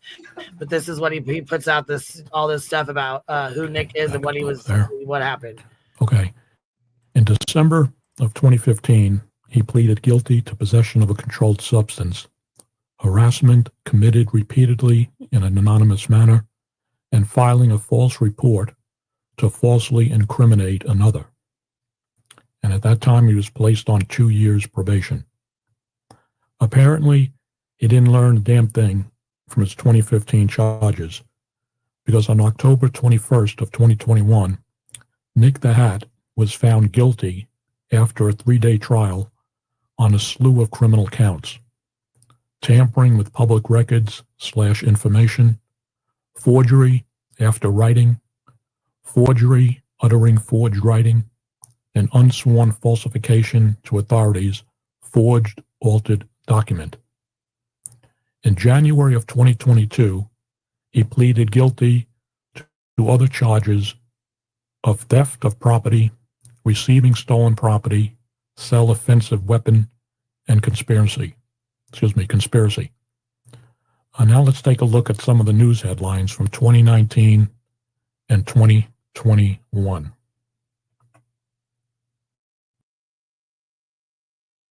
Yeah, I mean, he looks completely different now. Yeah, completely fucking different. Well, This if is you wild. had this record, what? If you had this record and you wanted to be out in the public eye, you would change your appearance too. I mean, personally, I wouldn't be smiling for the camera. I would probably be hiding my face from the camera, but that's just me. That's just my opinion, though. I wouldn't want He wants to be out in the public eye. Like, we know that he works with TMZ. Donna Donald said something that I had seen. I'm almost positive I've seen Hong on TMZ before. Yeah, I wouldn't be smiling for the camera. Especially with the headline, subject action news investigates charge of fabricating racist emails. And you got the guy smiling to the camera. I mean, this is who is, in connection with Dog the Bounty Hunter, who also lost 2 shows due to racial remarks. That are on the internet. There's links to those as well. What are we going to say, voices? Dog also ties back to TMZ multiple times, too. I'm seeing a recurring theme here, guys. I don't want to say it, but there's a recurring theme. Yeah, it's fucking ridiculous in this green team. So, y'all know Dog the Bounty fucking Hunter. We know who that is. Here's Nick. This is the other one. One of the other ones on the team that's now saying he's not the one that answers messages and he doesn't run his Twitter, and he's so backed up to Cavalcante. So I don't know why anybody's sending fucking tips or saying anything else, because what the fuck? He's so allegedly backed up that he's not getting them anyways. And just fresh out, maybe a year out and still on fucking parole. And I know you ain't wearing those same motherfucking glasses. Stop that. Hold on. Fake racist email. Also poses report to the fall first. We'll go back. Okay, here we go. Subject of Action News investigation charged with fabricating racist email.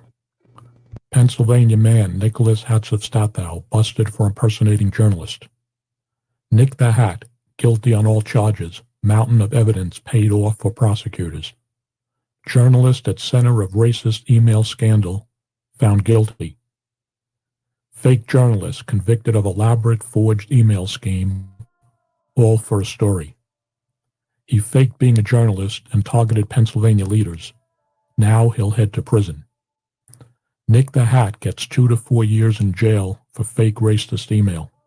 also pose as reporters in emails. I said those stories go from 2019 to 2021. Now let's view two news clips.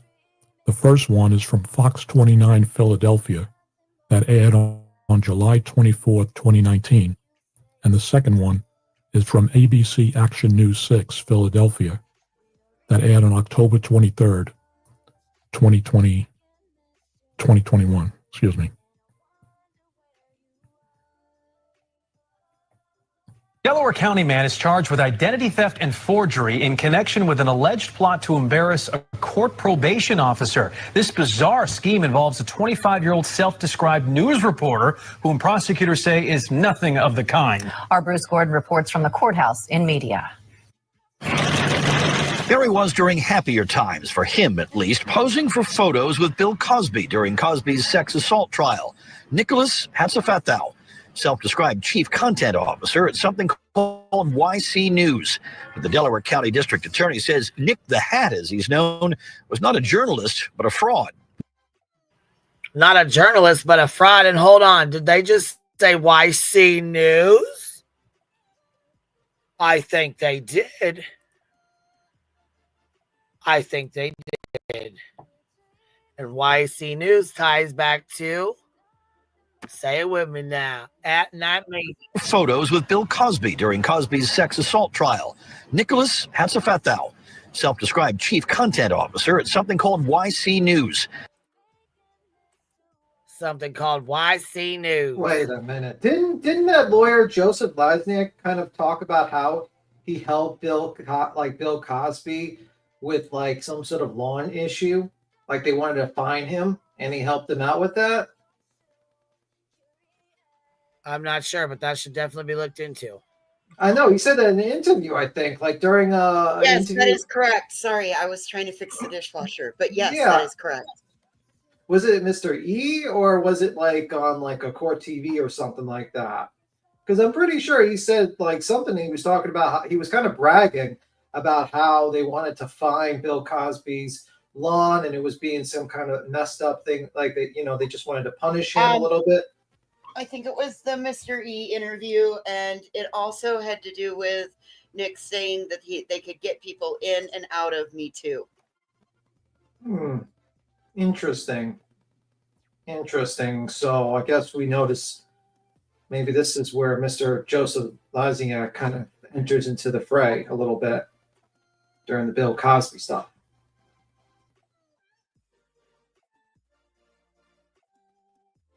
Interesting. By the way, why would anyone want to defend that piece of shit Bill Cosby? Just saying. Beyond me, but whatever. I'd probably rather defend Satan himself in the court of law, but, just saying.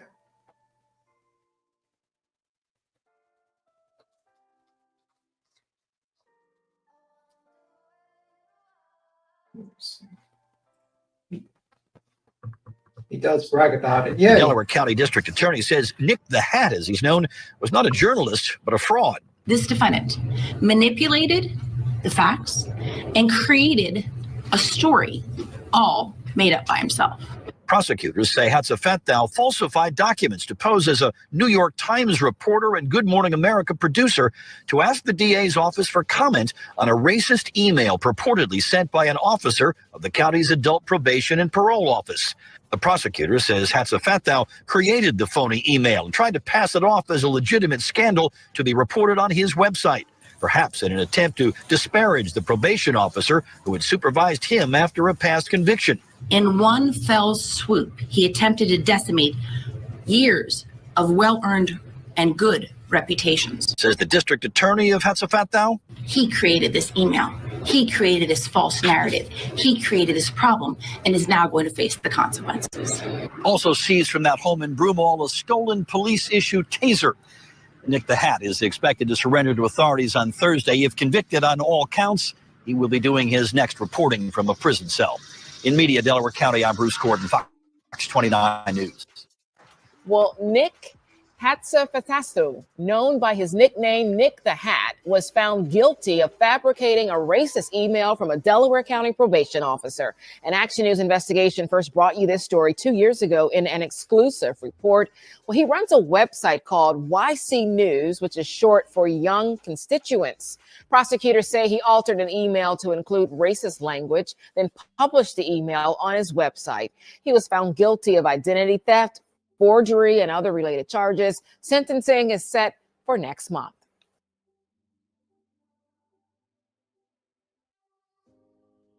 Wow. Okay, ladies and gentlemen, let me give you some more insight on what led to Nik The Hat's conviction on felony and misdemeanor charges. I'll explain why I have an interest in this guy. Pennsylvania state prosecutors at the trial said Hatshepsut, quote, yielded electronic devices as weapons, unquote, by creating a racist email he claimed came from a Delaware County official who was probation and parole department supervisor Jeff Roney, spelled O-R-N-E-Y. He published a story on his website, according to the prosecutor, YC News in 2019, she said, saying a confidential source forwarded him the racist email he claimed came from Roney. That email, which he published in his article, used the N-word and mocked the county's black residents. When the YC News article was published, it caused an uproar in the community and outrage by local officials. As a result, an investigation was initiated that determined there was no such email in the county system. Investigators obtained search warrants for Hatshepsut's cell phone and laptop and discovered that he had created the email himself, using a legitimate email from his own probation supervisor as a template. During the trial, forensic experts recreated the process Hatshepsut used to fabricate the email by scanning the email he had received and used photo editing software to insert the racist message. Hatshepsut was also convicted of impersonating New York Times reporter Liam Stack, spelled S-T-A-C-K, and ABC News producer Stephanie Walsh, W-A-L-S-H, 29. That's Hatshepsut tried Stack emails, and when that failed, he turned Kate Copeland from the phony accounts he created in the names of Stack and Walsh. Holy shit. This shit runs fucking deep. Well, it sounds like he has a very long history of doing things very similar to somebody else who also ties back to YC News. Yeah. I thought that was interesting from the screenshots I just shared this morning, how at night and YC News. That was interesting, wasn't it? In that moment, do you know that I wanted to be able to reach out to Heels so bad? Because there's our missing link right here. Yeah. Yep.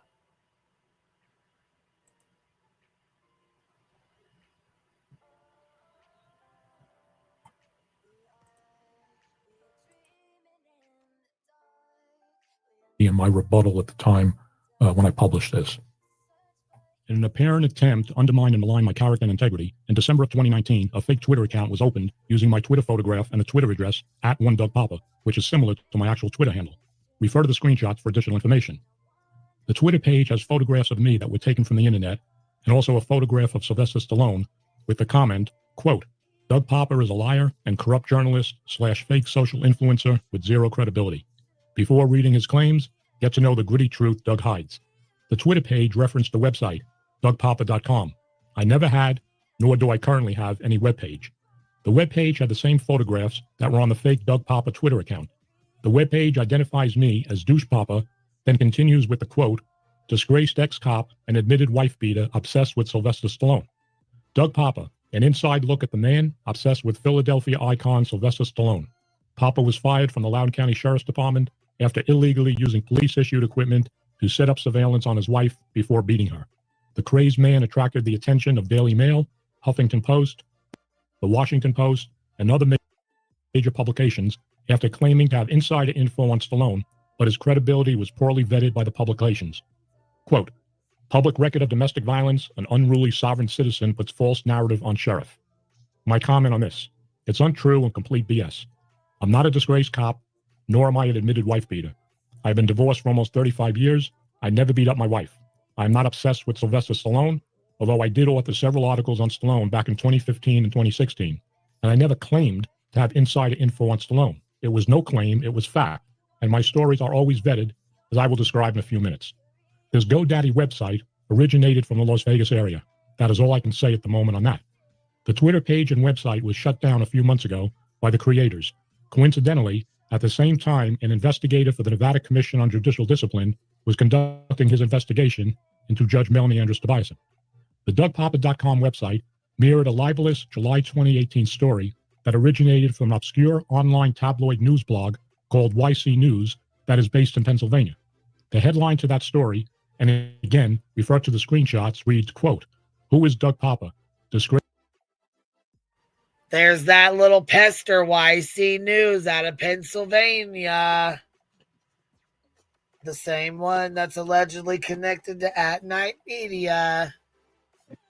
By the way, Nick wasn't a missing link. Heels knew all about Nick because back during the crude thing, we all knew about Nik The Hat back then and how he was associated with JLR. So Heels did know about Nik The Hat. She helped uncover all that bullshit with him. We met the missing link in the one that put her articles together and put them out. Yep. Yeah, she knew all about him, so I'm sure she knew about him too. About the No. article. I'm saying because Heels isn't here, that's our missing link. That's the link that we needed to be able to know how this all fit in the puzzle, right? Like, I would love to be able to pick her brain. That's what I meant. I didn't mean in that the Heels news article didn't- that came out about her, that she was allegedly racist and all the other shit that came, that was YC News. Yeah. YC News put the article out that everybody wanted to read over. The Chronicles of the fucking Shady had to go fucking. Yeah, and that was JLR that put all that out because I think Nick was in jail at that time. How is he associated with YC News and At Night Media? What I would like to know, and this is a question I would like, how did Chronicles get that video with with that guy? What was it? Not Mayo Indianapolis or something like that. She got like the voice and everything with that one when she was talking to him. That's an interesting one. And I remember someone said to me like, oh, that she had to go to a source that she didn't like or something like that to get it. So makes you wonder. Oh, wait a minute.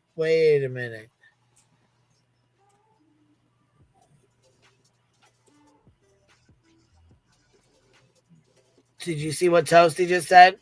What? Don't forget that YC News was used by BHB to dox Crude AF, slandered and attacked his attorney at the time, and spread misinformation about her lawsuit against Crude back then to make it look like she had won. Yes. Mm-hmm. And that was JLR and BHB that were doing that. Yep. And that was how Burnt Toast and all them knew all about Nik The Hat too, because that was right around when he went to jail or he was in jail or something, because that had all been brought out by Burnt Toast and Heels in the Air and everything. And how JLR was connected to him, and yeah. Very interesting. Very, very interesting. Yeah, we've known about this dink for a few years now. Yeah, he was that was all that around that crude stuff. It was a bunch of BS. That's why I said I wonder, I wouldn't be surprised if BHB brought Nik The Hat in as a third-party harassment thing, because she's known him for years. Makes you wonder. No, I believe Nick finally got free, and this is what he immediately went back to doing. Yeah, but I thought that maybe BHB brought him in as a third-party harassment kind of thing. Kind of, hey, I'm on this case, blah, blah, blah, and talk to him about it, or JLR or somebody. I wouldn't be surprised if they're all connected anyways. That's just what I'm saying. I agree. Makes the noggin jogging. Definitely makes one think, hey, this is a little odd. Garfignugan. This is definitely a little odd situation we got going here. All these connections, all these people connected with each other. It's very interesting. It's almost as if there's a organization that's existing. It's very interesting. Well, I get to have my internet worked on here, and just between the hours of 1 and 2, the technician will be here, and we're coming up on the witching hour. So I get to stay as long as I have internet, but hopefully it'll fix whatever's going on with my fucking intermittent issue. So interesting. That's why I say with JLR, you got to keep him at arm's length. Who knows if he's changing his ways because of Magnolia or what, but I still don't trust him. No, I wouldn't trust him any farther. And now that we know that there's a direct connection between this one, and that one, Yeah. Now that we know Larry, Moe, and Curly truly are, or hi, I'm Larry. This is my brother Daryl, and that's my other brother Daryl. Yep. No. I would keep them at. Let's say he just said this the other day. Just sit back, I've been following the Sebastian Rogers case, and all that craziness has been happening the last couple months. I just sit back and I just hold my tongue, because it's just frauds and scams and everything like that, and just naive, ignorant people that it's just shocking. It's shocking. And sometimes when these certain things come out, and people that don't even know the facts or nothing, and just grab onto the calls, and they're just it's ridiculous. Look. Yeah, that's him. That's JLR laughing at you, Brittany, and the rest. Just saying, because he knows you're a bunch of idiots. Yeah, and I just wouldn't be surprised if they're still all connected, because it wouldn't be the first time. And you can ask Burnt Toast about this. It wouldn't be the first time that they've acted like that they didn't know each other or weren't involved with each other. So easy. I have been saying that. Just like, seriously, do not trust these folks. I think like what I think, this is my personal opinion, I think like that they used to have a connection early on, and I think JLR kind of just fucking outgrew it and said, fuck this shit, because his platform is growing, and he left them in the dust, basically. I hope so. I hope he turned a new leaf. I hope he's turned a new leaf and is getting away from all these people. So what I'm saying is just, I wouldn't be surprised if we found out that they're all connected still. But if they're not, great. I hope JLR has changed. I really do. I don't know if I'm just saying that they've all been connected before, and it's not the first time that he's acted like he didn't know people or was not friends with people. So I'm just saying, I wouldn't be surprised if, Yeah, I don't know if he's changed for but right. I know that I just think probably he got a bigger channel, he got more successful, and he just doesn't want to do this type of shady shit anymore. Right. It's not profitable. It's not something that's even remotely necessary anymore.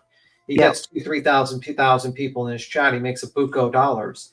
Why would he ever want to be associated with these people anymore? You know what I mean? Right.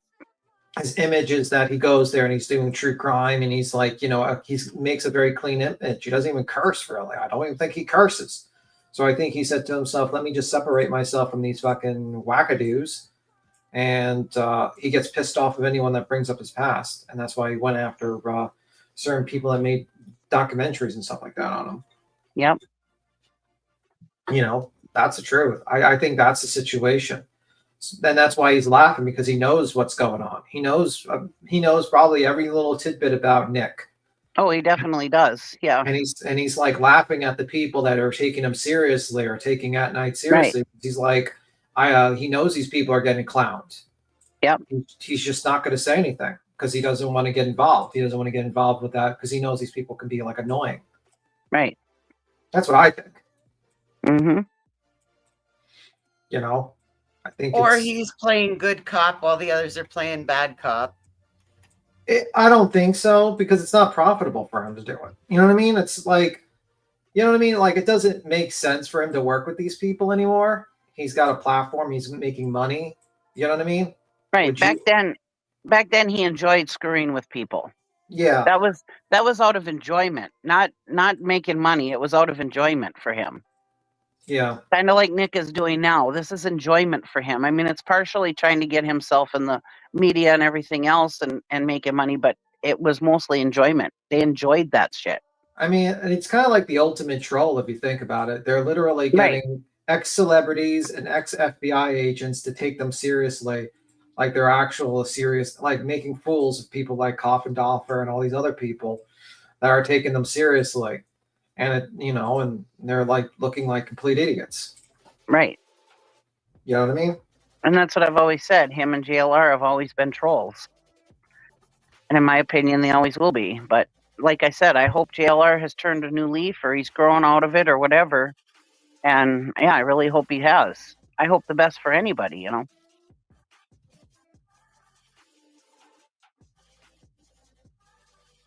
Like JLR, you know, he's what, is he 50 or something? So maybe he's just finally growing up, you know, and wanting to lead a good life, hopefully. Sometimes that happens. I hope one day I can have a tenth of your optimism. Well, I'm not saying that's true. I'm just saying I hope it's true. I know, but that's why I'm saying I wish one day I could grow up and have a tenth of your optimism. But like I said, I wouldn't be surprised if I'm wrong. You know, he probably hasn't changed, but who knows? We'll see. I mean, we'll see, but I think Right. I personally think it's more like he's just doesn't want to work with these people anymore. Yeah. I think he's just seen that they're not they're not gonna help him grow this channel, that they're just kind of like something you're leaving behind. That's what I think. Dangley says at night should be sent the list of at the end of the video as an example of how to provide an accurate, factual, verifiable source to reference list. Yeah, well, unlikely, because at night, in my opinion, is most likely Nick in a parking lot with his phone.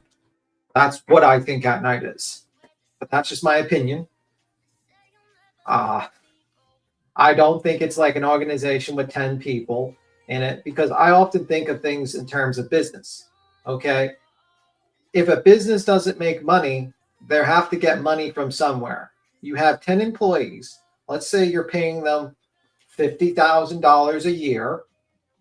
10 employees would equal $500,000 a year. Well, but let's say they're freelance, so maybe they're not working so much, here and there hours. But why would you need 10 freelance people? But you have 10 of them, 50,000. Then you have his own salary. Then you have other things you got to put into it. So you got this hundreds of thousands of dollars, like if not close to $1 million worth of costs. Then you have to see to yourself, how does an organization that has all these people employed get money? It can't be advertisement because their site gets no traffic. It can't be just goodwill donations, like they're a 501c3 and they're getting donations, because I don't see a charity happening. I don't see it. So where do they get the money? So then when you think like that, either he has a secret rich person throwing him millions of dollars a year, or it's all not real. That's what I would probably ask Nick. I'd be like, Nick, how do you fund an organization you claim have 10 employees, all these private eyes, and everything like this when you make no money? Because I know Seth Rogers is not paying you. I know TikTok Tony's not paying you, and I know Betty's not paying you.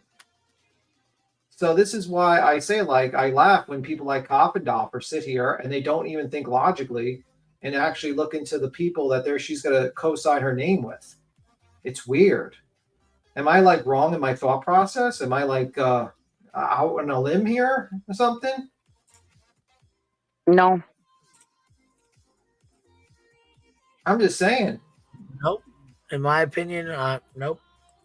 Yeah. Nope. And that's what I've been wondering too about Nick, is how is he making money and what is his intent? And that's why I came up with the thing about it has to be like, are they going to make a movie or a TV show or something? Is he trying to get clout for that, or what, to get other clients? What is the case? Yeah, Well, I mean, and that's where Julia came in. Right. Is he playing the long game? What's going on? Yeah, and it takes like I could see them making a documentary, but that initial investment, like I'm going by what he says. He says he has 10 employees, PI investigators, he's got a lawyer retainer. This is like $1 million plus expense a year situation, like you're talking about. All right. How does that make sense that they have that kind of money? Like, where are they getting funding? Unless someone's willing to throw money down the drain for no goddamn reason, then it makes no sense. And they're not making it from advertisement, and they're not a charity, so they're not grant writing. So how is the money made? And this is why I look at people like these that just don't think logically. Like you're a true crime channel, and you don't see yourself. This organization that's claiming to be, able to do all these things. How are they supporting themselves? How does Nik eat? How does he eat food? All right. You know? Internet guys, here I gotta go. Thanks for having me, guys. See ya. Bye. See you around. Yeah, it's like, and then another thing, side rant. Fucking Coppendorfer. Cringe. How the fuck, Coppendorfer, do you fucking wear a trench coat and glasses and run up to 34 Fairview taking pictures and running off? And then you're going to shit on Turtle Boy's crew for doing the same thing? You fucking hypocrite. I can't believe that shit. I couldn't believe. I was like, is this for real? This woman jumps on panels every day denouncing fucking Turtle Boy, which I don't like Turtle Boy. I don't like those motherfuckers. But you can't sit there and do the same thing and then act like your shit don't stink, lady. Unfucking believable. Like, really. Oh, and then she knows she did something wrong and she runs off. Like, she's fucking... like, what the fuck? Like, and it's not even... It doesn't even make sense. It's like you could have just simply fucking knocked on their door and said, hey, my name is Coppendorfer. Do you mind? I'm trying to clear up some things here and be upfront with people. But that shit was fucking weird, man. And then she's gonna go on panel and act like she's fucking holier than now. Unfucking believable. Side rant over. Yeah, it's cringe seasons because like that shit to me seasons was fucked up. Like you're taking pictures of the house like that. Because like you can't do that shit, man. You're not a detective. You're not an FBI agent. You're a private citizen. Get over yourself. Unbelievable. Unfucking believable. I swear to God, that's going to be one of the chats I'm going to send to Yellow College Chill. Be like, hey, do you condone the fact that she's a whack job just like the rest of them? Who's going to people's houses and taking photos? And while in disguise with a trench coat and glasses to hide her identity, like a whack job.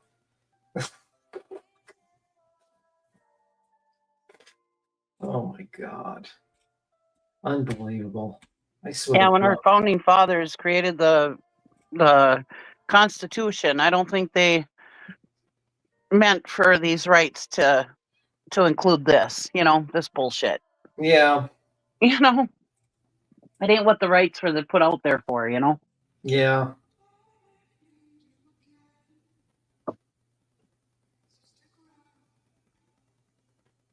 Yeah, what is that saying? You guys ready to play some more of this?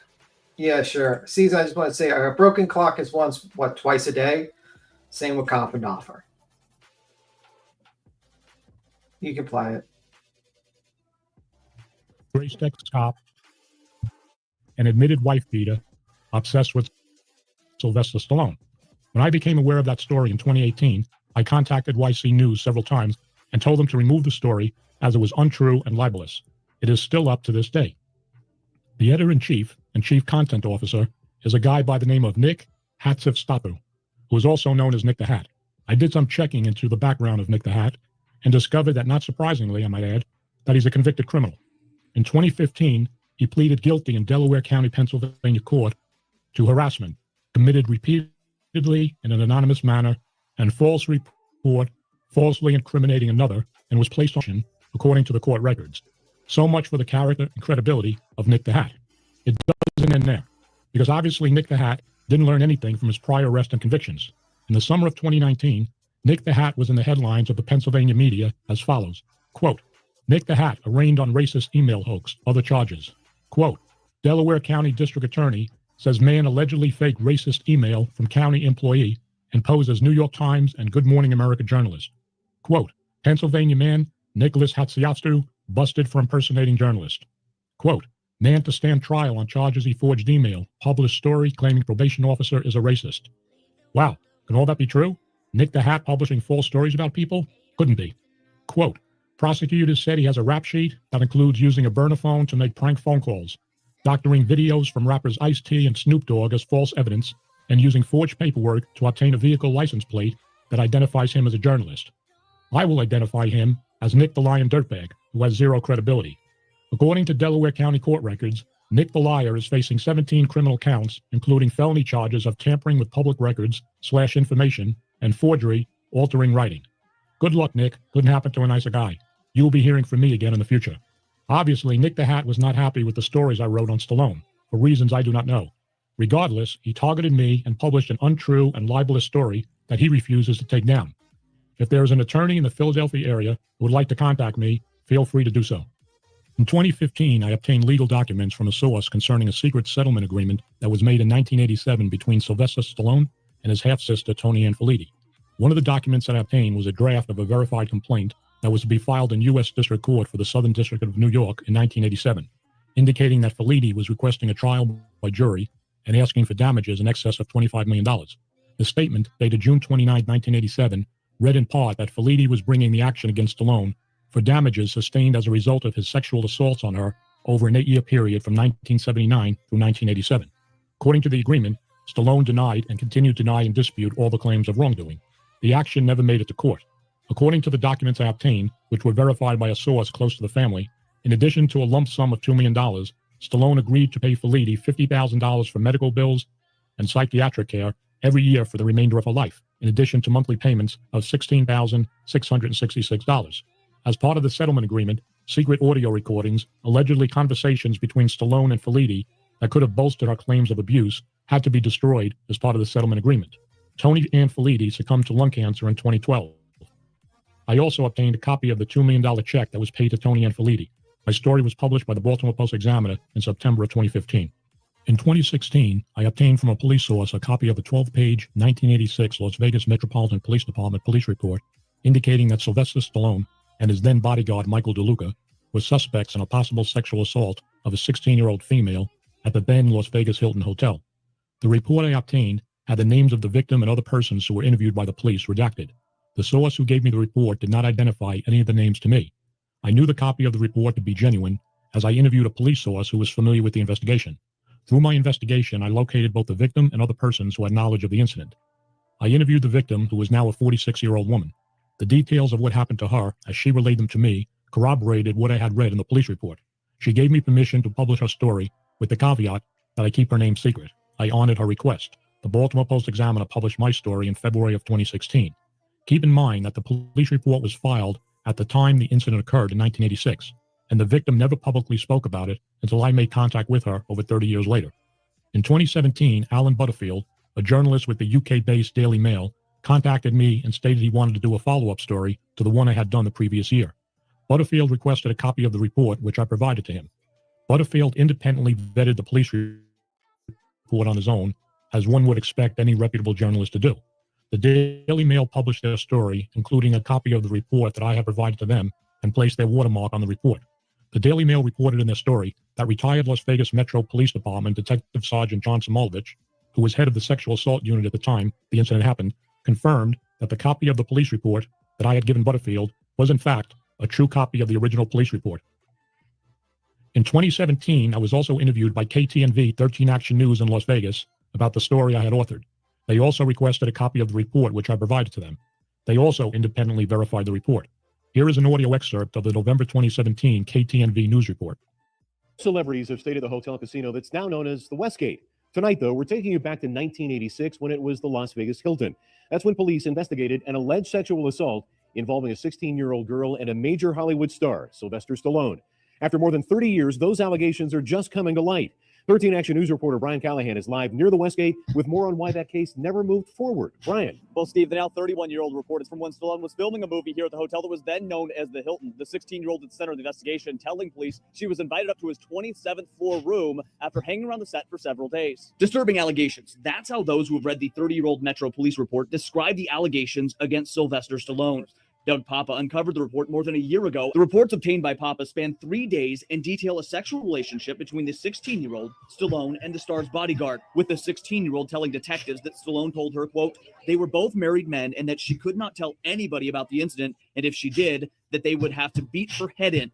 The teen declined to press charges repeatedly, despite detectives noting that she was extremely emotional. Years later, Papa says she's still dealing with those emotions. 13 Action News crime and safety expert Randy Sutton says it's clear the reports provided by Papa are authentic. Sutton noted because the teen refused to prosecute, detectives never interviewed Stallone or his bodyguard, something he says would be done if the same allegations were made today. It would have been handled very differently. And a representative for Stallone called the allegations ridiculous, completely false, adding it never happened.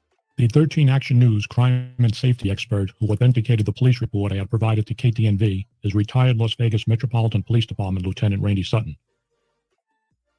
If you wish to review the entire 1986 police report that I had obtained, refer to the screenshots. I've been divorced for almost 35 years. That being said, the comments that were made by both Michael Zahara and Nik The Hat, who are both two peas in the same pod and are of the same questionable character and integrity, are untrue. I will briefly address those here. I have no record of domestic violence, nor have I ever been charged, arrested, or convicted of any crime in my life. I never once assaulted my ex-wife or anybody else I had a relationship with. Her attorney at the time put a bunch of nonsense in the divorce papers that I contested as follows. My attorney wrote, the allegations contained in paragraphs numbered 6 and 7 of the bill of complaint are denied, and by way of further answer, defendant affirmatively states that he never once been guilty of cruel treatment or mistreatment of the complainant, that he never physically assaulted the complainant, or attempted nor threatened to physically assault or abuse the complaint. There was no evidence that I've ever done it because I didn't do it. What I didn't know at the time was that she was having an affair with another man until I later caught her in the act. I had witnesses who testified on my behalf at the divorce hearing. My ex-wife pleaded the fifth when questioned about the allegations by my attorney. The divorce was granted me based on adultery on her part. As far as my divorce, I have said numerous times over the years that the mistake I made back then is that although I was married to my wife, I was really married to the job, especially when I started to work undercover assignments. The sad fact is, the job that cost me my marriage, I ended up losing several years later for doing what every cop is supposed to do, tell the truth. That's ironic, isn't it? I'm going to reserve an entire future podcast to covering the events that led to the end of my police career in 1992. Right now, here is, in a nutshell, is what led to the end of my 12-year police career with the Loudoun County, Virginia Sheriff's Office. Lesson, do not cross that proverbial blue wall of silence. I was Criminal Investigator of the Year in 1986 with an excellent personnel record, including letters of commendation. Once I testified against a prosecutor and a sheriff's captain, I became a piece of trash and the subject of retaliation. No brag, just fact. Yeah, that's a big no-no. Going against your brothers in blue. And when you tell the truth, 9 times out of 10, you get fired or you have to deal with the repercussions of it. That's why people don't. Oh, what was that? What was that? Sipico? That same thing happened there. He testified against the the cops that were like grabbing the cocaine. They made a movie about that, Sipico or something like that. So, Doug Papa's link is in the chat, and he has several videos, plus that one that was playing. If you guys are interested in going to watch the rest of it, yeah, I'm gonna link it. I didn't know all that about Sylvester Stallone. That's kind of sad. I love Sylvester Stallone. We're going to destroy all your childhood. We're going to destroy all your childhood memories. You are. So sad. Do you have any other people you looked up to and liked? I used to love Bill Cosby too. I watched the Cosby Show religiously. I loved that show, and it was so sad when I found out about Bill Cosby too. I'm like, son of a bitch. Yeah. I used to watch Picture Pages and Fat Albert, and yeah. My whole childhood was just a big lie. Yeah. Well, welcome to being grown up. Don't anybody tell me anything about Nicolas Cage. Well, about taxes. Oh, Toasty. Well, I don't care about that. Toasty, there is so many fucking links. There's so much on him. It's ridiculous. But let's do a throwback real quick to this one right here. And this channel is someone by the name of Yep. I'll drop her link in the chat.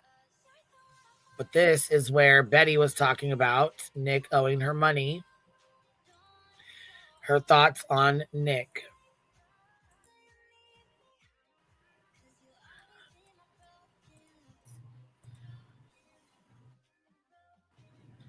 I don't trust. Listen, Nik owes me like $400 from like 2 years ago. I don't trust the man. It's from my TMZ interview with Dog the Bounty Hunter. And when I hear I will add an additional $25,000, you can't even pay me my $400, dude. I'm just saying. I'm just saying. It's not official yet. I don't know. Be careful. Be careful. I don't have any bad thing to say about him. He's a good-looking kid. He went to, he went into a place he shouldn't. He got himself into a pickle that got him into some legal hot water. Nice guy. You don't say. You don't fucking say. But see, that's the thing. I got a pass. She's got a fucking pass, so she can't speak on shit either. Wait a minute. And that's why I'm not speaking on it. I'm playing news articles. I'm playing articles of shit that he's done himself or whatever the fuck. I thought you didn't like felons. She don't, allegedly. Oh, okay. But she's going to tell us he's a nice guy and stuff too. Okay. That'll make sense. I know. But, like, But I mean, there we got Dog, Nik, JLR. Yeah. I mean, come on now. But people have a past. Who cares? A really long time, and he can't seem to pay If they're me. a better person. So I'm just saying. I know the man. I know the man, right? So I sold him. I sold him my TMZ video, or my Dog the Bounty Hunter video that he ended up selling to TMZ, and he never paid me for it. So I'm just saying. I got experience with this guy, and again, it's not in all fairness, he ended up going to jail right after he owed me the money, but Han was supposed to pay me and he didn't pay me. So I'm just very skeptical with added money, because a lot of people like right here, he's asking for the please text his phone number and his email for coverage of this case. It sounds like he's soliciting information that should be going to law enforcement. I don't like it. Well, gee, Betty, what changed? Yeah. What the fuck changed? Did you get her $400 back? Maybe. Maybe that's what changed. Wonder. But again, we'll let it play out the way it needs to play out. But I'll send this over to the team so they can see what's going on here. Well, we have Nik, Betty, Tony, who also has allegedly a misdemeanor on his record for fraud, right? Bouncing bad checks. Pretty sure that's what that is, allegedly. Yeah, I think so. We have the Bedster, who has 43 arrests and I don't know how many convictions. Who else we got on the green team? I don't think the lab has a pass like that. I don't think no wonder so. Chloe wanted to fucking vet. Oh, Steven, when he was on the team, he's a felon, he said. So Nina, she's a felon. So no wonder he got pissed the fuck off and told Chloe to get the fuck out of there, that he didn't want nothing to do with her. He didn't want her vetting everybody. Well, gee, I wonder fucking why. There would have been I no wonder team. why. This is wild as hell to me. Fucking wild, man. And you guys are, in my opinion, making a shit show out of this fucking case. And for what? For what? Because you really ain't getting shit out of it. I mean, honestly, you really ain't.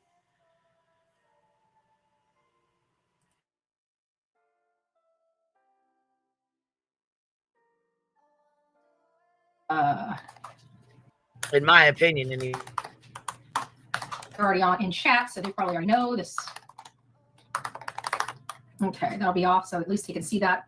So anyways, I have a problem when we start taking things away from the family or law enforcement. Like if Seth's PI wants to set up a call center so he can get those things coming to him, his family. I really like that. Paralegal Liz says Megan did a great live coverage covering you, SRs. We got these two people that have a backbone, that have thick skin, that are going to tell it like it is. They're not going to be holding back. They only want facts. They only want information that's going to lead to the whereabouts of this boy. They're not in it for the BS nonsense. I love it. Can we scream I love it loud enough? Can we scream it from the top of my house in a bullhorn? I don't feel like getting the ladder out. So can we just scream it from the bedroom with my mouth? Yay. Cynthia's 57 going on 40. I love it. I love it.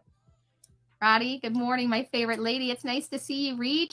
It's nice to see you as well. So let's give these people a chance. Let's give them a fair shake. Don't give them a whole lot of flack, because they're here on the side of Sebastian. I think they've made that very, very ultra clear. And that's what we need. Somebody here for freaking Sebastian. Because everybody out here has been on every freaking thing else other than the victim. We try to stay victim focused. Anybody else is coming in here to keep it victim focused? Really, Betty? You don't say. You don't fucking say. We are going to support with loving arms, gracious arms, and we are going to welcome them aboard. Right? That's what we're going to do. Because we have been praying nonstop for help. We got help. All your prayers. We've been praying.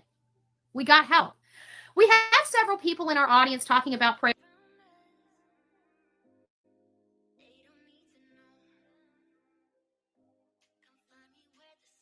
That's interesting. Praying for those super chats. Yeah. Please, baby Jesus, I need some more super chats. My plumbing has gone off.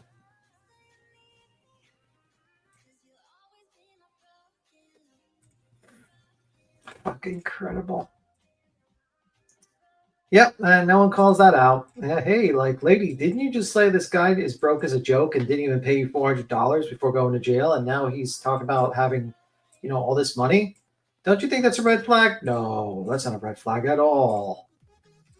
It's not a red flag at all, guys. Just don't look at the man behind the curtain. No sirree diddy. Don't look there. Everything's fine. Don't worry, guys. Don't look at that guy. Nope. Everything's good.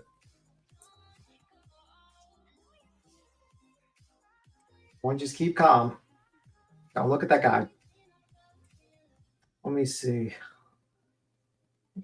Welcome aboard, all scammers, frauds, snakes, said Betty. Yeah, pretty much. I mean, it just seems like, every single person that wanted to make a lot of money or make some money quickly just decided, hey, let me just jump aboard, baby. Make some money. It's kind of fucked up if you think about it. All these people just decided to just take complete advantage of this case for monetary gain and not care one bit. Oh, I found something really interesting here. I found something very interesting. Let's pull this up real fast. Okay.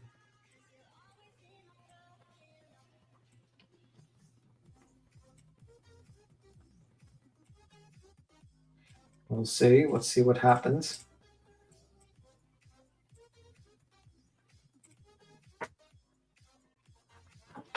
Well, from my understanding, this looks to be a testimonial. Let's see real fast. Let's see what this is here. Go to a lawyer at your time of need. Oh, wait a minute. Yeah, this is interesting. Yeah, wait, I think we played that. Dear God. I think is that the Joseph Weisner? Yeah, we have this one, and we have this one, and we have Hong. So yeah, I remember that. Go to a lawyer at your time of need when you're at your lowest. And Joe has some energy, I don't know from where, but it kind of lifts your spirits, makes you more at ease with the charges that are coming, and he's not a vulture like a lot of attorneys are, where they'll charge you just for the meeting. He doesn't charge you to show up and talk to him. He doesn't charge you for a phone call. So it's not just the money, it's also the friendship that kind of comes along the way. He makes you feel like you're part of his family or a good friend of his. As a defendant, when we're walking into court, it's a little bit scary. You have, everybody's against you, the prosecution, the police, the judges. It feels like you're cornered in, and Joe changes that atmosphere completely. Which that is true. When you go to court, you get the pit in your stomach. So we already seen the one with him and Hong then, right? Yeah, you could show the it to same this chair buddy. that Hong was sitting in when he recorded his video. Yeah, I remember we were laughing It's at the that. same chair he was. What? We were laughing at that in the sidebar where we realized that they were doing the videos. Yeah, okay. Yeah. But I don't think... remember we were wondering if they were the cleaning guys. Yes, we were wondering that. And like Mr. Joe didn't know that they were doing this in his office. Like, hey, I heard from the internet you guys are in my office right now. Yes, dude. I do remember that. Yeah, because here's Hong with the serious environment where it actually like gives you more of like a relief instead of It was like the same stressing office. about your case, which is great. Joe goes straight to the facts, like, oh, like this is what I can do for you, and this is how much it's gonna be, and like he's just a straightforward person. It's easy to deal with. Once you get charged, you have a meeting with him. He tells you straightforward, like what can happen, what would happen, and how he could help you to solve these issues. So, which is, it's pretty good. It's like, criminal defense attorney. Shit, he might be a good criminal defense attorney, but it's very odd that he's in a, $500,000 retainer fee is insanity to me. Yeah. Very interesting. With the judgments that are owed right now, I'm kind of curious who paid for that. I don't think the 500,000 exists. Well, that's why we're wondering what all their connections are, because who the hell had the money to pay a $500,000 just retainer? That's not even including everything else. So who the hell paid that? So there's got to be some kind of connection between all of them, that they're buddies or something, because, like I said, who would pay $500,000 just for a retainer? I don't know. Let me see something. Wait a second. I was just wondering to myself just now. Let me see. That's an interesting background for... Yeah. No, I'm saying like that's an interesting background for Nick's when he went on that show with Seth Rogers. Wasn't it? Yeah. Interesting background we got there. It just makes you wonder, where did he film that background from? Like, where was he filming from? Interesting. Makes you wonder.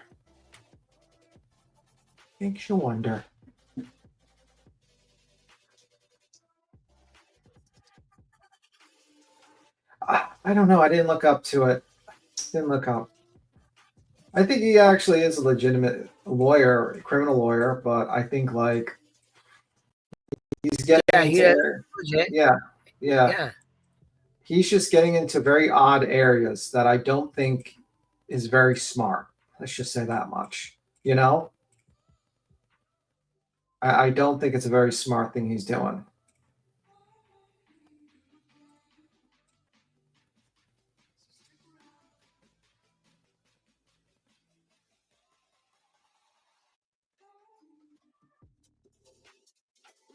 Well, then there's that Castor thing. I can't think of what his first name is. That lawyer. Well, he's not. He's ducking and dodging. He's gone. Well, that's what I'm saying. But how did his name get into all of it? Because he said he didn't have nothing to do with it. My guess, dog. You know what I mean? Like my guest's dog came around and basically said, "Hey, you know, maybe they just that. I don't know. Maybe that's the situation. I don't know. It's a little odd, but we'll see. We will find out. We'll definitely find out." So Christine said the lawyer put out a notice. I think Granny's watching has. The lawyer said he's not even aware of a filing. Yeah. Which, what I think, like in my opinion. Oh, sorry. Go ahead. No, I was about to say, in my opinion, that is really bad. That's I really also bad. want to clear this up. Tina said 500,000 is for Ad Night Media or Ad Night Intelligence or Ad Night Media, whatever they go by. That's their price, not the attorneys. Oh, okay.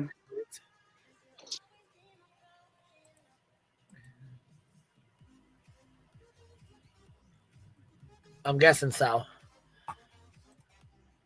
Yeah, and that's why we thought that there was some kind of promissory of them getting the story or something from Seth, because obviously Seth ain't going to pay a $500,000 to At Night. So how did he get these people to work for him?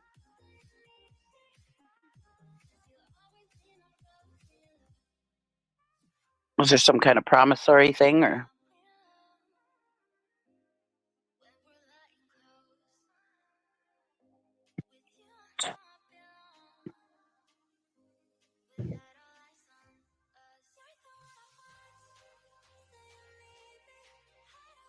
Did Seth sell off Sebastian's life to him? I don't know. You know, the story or whatever. Yeah. Because that happens, because that one big family vlogger, I can't think of her name. Anyways, she's got a bunch of kids and foster kids and everything, and that was kind of the thing that she did with that representative she had, or whatever he was. She signed contracts for all the kids and stuff, and the kids are, and then like the Duggars too. They all none of them made money. Just the dad made money, and that was it. So you can totally do that, and still to this day they're under contracts and whatever that they can't make any money from those TV shows and stuff, because it all goes to Jim Bob. I mean, it's crazy what they can do. Yeah, well, that's why, you know, they should change the whole thing with YouTube. Just my thoughts. Yeah. That's my opinion on that stuff. I think it's very weird. But I would think that if anything like that ever did happen for Sebastian, that Katie would be able to fight that. So that's the only good thing about that. You know? Yeah, I mean, I think the issue is I don't think you can really make a documentary about. I don't think you need certain permissions from the parents, like not just one. The degree of exploitation. Yeah, that's the thing. Like, I don't think they can make money from it, but I don't know. I just feel like the whole thing is about really money at this point from a lot of people. A lot of people are just sitting there and just simply making it about money, about themselves, or some stuff like that. By the way, that Julie lady was quite crazy. That was quite interesting to see. Oh yeah, you want a good laugh? She's going the fuck off on us because we reviewed her last night. Oh my god! Please do so. You guys ready? Okay. Here we go. She said we support child abusers and. I'd even mentioned that her head looks like an alien. She reminds me of like one of those green aliens or something with her head. But she has like this giant like bulb head. I didn't even say that. I was being nice. She does kind of look like the Crypt Keeper, to be honest with you, but that would be an insult to the Crypt Keeper. We all like the Crypt Keeper. Well, after Jay did her live, she was emailing or texting Nick saying how Jay said she had COVID. and how she was bullying her. So I'm sure we were in a text or email too. Yeah, I don't think the lady quite understands that she is open to commentary and she wants to shit on a parent Oh, of a she was missing really kid. ranting off today. Fuck yeah, she made 3 videos on it. Jesus Christ. Is she like just like, lady, chill. When creators defend abusers of disabled and autistic children. Holy fuck. Is that what we're doing? You guys ready for this? I don't think you guys are ready for this. I really Someone don't. someone I pull think she got Granny's. really mad when Rowena. You go. I think she got really upset when Rowena told her about herself. Yeah. I think someone needs to pull Granny's internet. This lady needs maybe to remove her from the internet. Let's just say that much.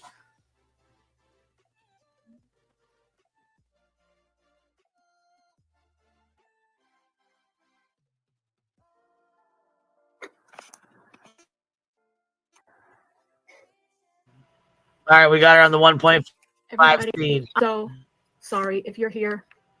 We had Is an she in her emergency bed? this morning. I'm sorry. We're okay, but it's not really an She's emergency. pulling a Betty. An emotional emergency. You ever had one of those in your family? An emotional emergency? I'm here. Can you hear me? No. Have you ever had an emotional emergency? No. My family usually says, hello, how you doing? That's Yeah, what well, that usually happens. It wasn't me, although it might as well have been me. Okay. I'm so upset today, Okay. but I'll just tell you. It's like the Streisand effect. She doesn't want to be talked about at all, and then so now she's being about it. talked about Yes. from her fucking fit throwing that she did. I cried today. Oh boy. I must have COVID or something. Okay, lady. Sure you do. Crying. But she was Yes. bitching about Jay saying she had can't hide COVID. who I am. I can't hide me. By the way, I don't have anything to hide. Okay. Can you hide your receding I hairline? can't pretend the boy's mom is here when she's not here. I can't have a great relationship with their mom, right? Because she doesn't live around here. She doesn't live in the state. Dang, don't mind BJ. She's over here. She done fucking fell asleep on me. She came to hang out and she's out. Oh. CLK Creation says I was gifted a membership the other day. Thank you so much. Merry Christmas. CLK Donations gifted 5 memberships as well. Thank you so much for gifting those. Trainwreck Lover gifted 5 memberships as well. Thank you so much. Miss Always Right says I wonder if TMZ is located in the same building as At Night, New York. Maybe they're using TMZ's address. You know what? I wouldn't be shocked. You know what? I wouldn't be shocked if it was like one of those online offices. Like sometimes like law firms that don't want to have an office just do an online office where their mail goes, but they don't have an actual physical office. You know what I mean? Like it just shows up the mail for that. That's like their mailing address or something like that. They have like a PO box, but they have like an online office. So I wonder if it's like that. Well, I will give this to this lady. At least Very this well, lady good. wears. Yeah, at least this lady's wearing pants. So I'm going to give you one up on this on Betty. This lady's wearing pants. So that's a good She thing. seems like, you know what? Betty lashes out and gets mad. This one starts crying. Yeah. I wonder if this podcaster is following this case. You know, I wondered if Doug Papa was following this case and if he was paying attention to the shit Nick was doing. Dangley says, At Night should be sent the list at the end of the video as an example of how to provide an accurate, factual, verifiable source reference list. And Too Legit for You says, can you do a stream on Lesniak type cases, win and loss? No, because I don't know. I don't know his history. I don't know really anything about him. Yeah, and also it's probably not a good idea to really go deep on an attorney that might be. Yeah, I was gonna say, matter of fact, yeah, that's something else I don't want to get into. So that's not really. Yeah. Doing that anyways. Yeah, I really that have might no not. interest in doing this live stream, to be honest with you. Yeah. I think we'll not do a stream of Mr. Joseph Wozniak's paths and just keep it as is and just just in case. Well, yeah, you know? I, honestly, his time as an attorney really doesn't mean, or whatever his wins and losses and whatever, you know what I mean? It's all depending on cases and what happens and all that. And that's a lot to go in. That's a lot to get into. Also, you don't want to mess up and misquote something. Now this attorney might be like, "I'm going to sue you for defamation." You know? Yes, what I mean? and that's another thing too. Yeah, you got to pick and choose your battles, to be honest. Yeah. And I'm not down. I'm no lawyer, so I'm not down to battle one either. Yeah. But yeah, here we go. We're gonna keep it moving.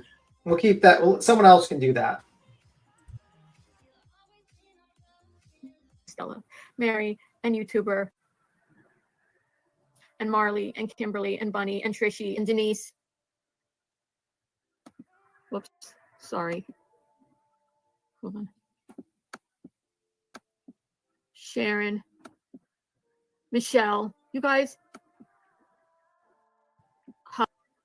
I'm saying a special prayer for Sebastian at the end. It's a beautiful prayer. That I really wanted to share with Seth, but he's busy right now, so I understand. I can't pretend your mom is here if she's not here, and the boys can't pretend. To be honest, I get conflicted about it because I don't know what's worse, like, Okay. or what causes more damage. Okay. If you have a mother who been out of your life, I'm talking about my boys who did not give birth to, but I raised. Get ready for emotional manipulation, guys. And she's comes in and out, and it's almost worse in some ways, especially for my level 1 son. Right. This is some straight up emotional manipulation shit. She's almost worse than BJ, I'd say. Holy fucking rude. I know, no shit. Talk about fucking emotional manipulation for real. But you know what, though? I'm kind of curious. Are you talking about the son that you put online and humiliate? Is that the one you're talking about? Because in my opinion, you do. When you put him on there throwing temper tantrums and things like that. How fucking embarrassing. Well, as a mother, I would never put my child on here having autism and throwing a fucking tantrum, being upset.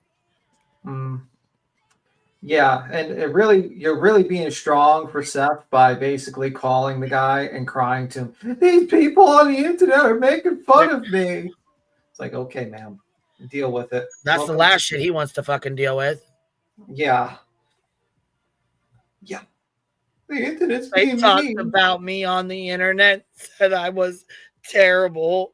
Yeah, well, welcome to the club. You couldn't live one day in our lives. Fuck. That's another thing, like Nick was talking about. When people say all kinds of stuff about me, why are you fucking serious? Yeah. Hello, have you not seen your fucking little crew say all the bullshit they've said about us? Yeah. Because holy fuck, I have. Yeah, it's pretty, it's a lot. It's a lot. Don't see me crying on here. Guys. I mean, Betty just did a whole fucking rage out stream the other day, running her fucking mouth, saying all kinds of bullshit.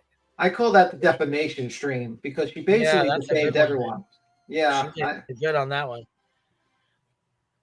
I mean, Jesus Christ. That woman is, I pray, I laugh.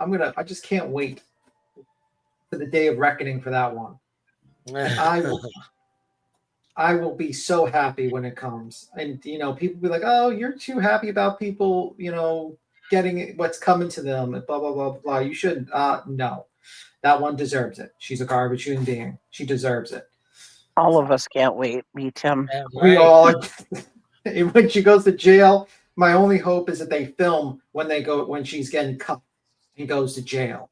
Even if it's for like a couple of days to a week, I will be happy because then I would say, there you go, some fucking consequences to your actions.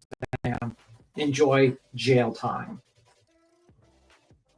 Anyway, let's listen to this idiot who's, by the way, looks like she doesn't have any sheets on her bed. And also nothing in the back. Look, Crime says we don't even know if she's got pants on. We don't. I think she does. Sure don't. Right. Burnt Toast, meet the new Betty 2.0. This is Betty and BJ's love child right here with the manipulation, emotional manipulation she uses here. Guys, I was just making fun of a father and a mother of a stepfather and the mother of a missing child. Mocking the stepfather of a missing child. Generally on Christmas break. And people got mad at me. And during the summer for 4 nights. Kelly did a parody of the stepfather of a missing child. This happened before. It's not new. But you want people to feel sorry for you because you're a stepmom, right? She didn't feel sorry for Chris being a stepdad, right? Yeah. We give her spending money to buy meals, everything, so she doesn't have to worry about the expense of it, just so, she can follow through with it. But as has happened before, it doesn't always happen.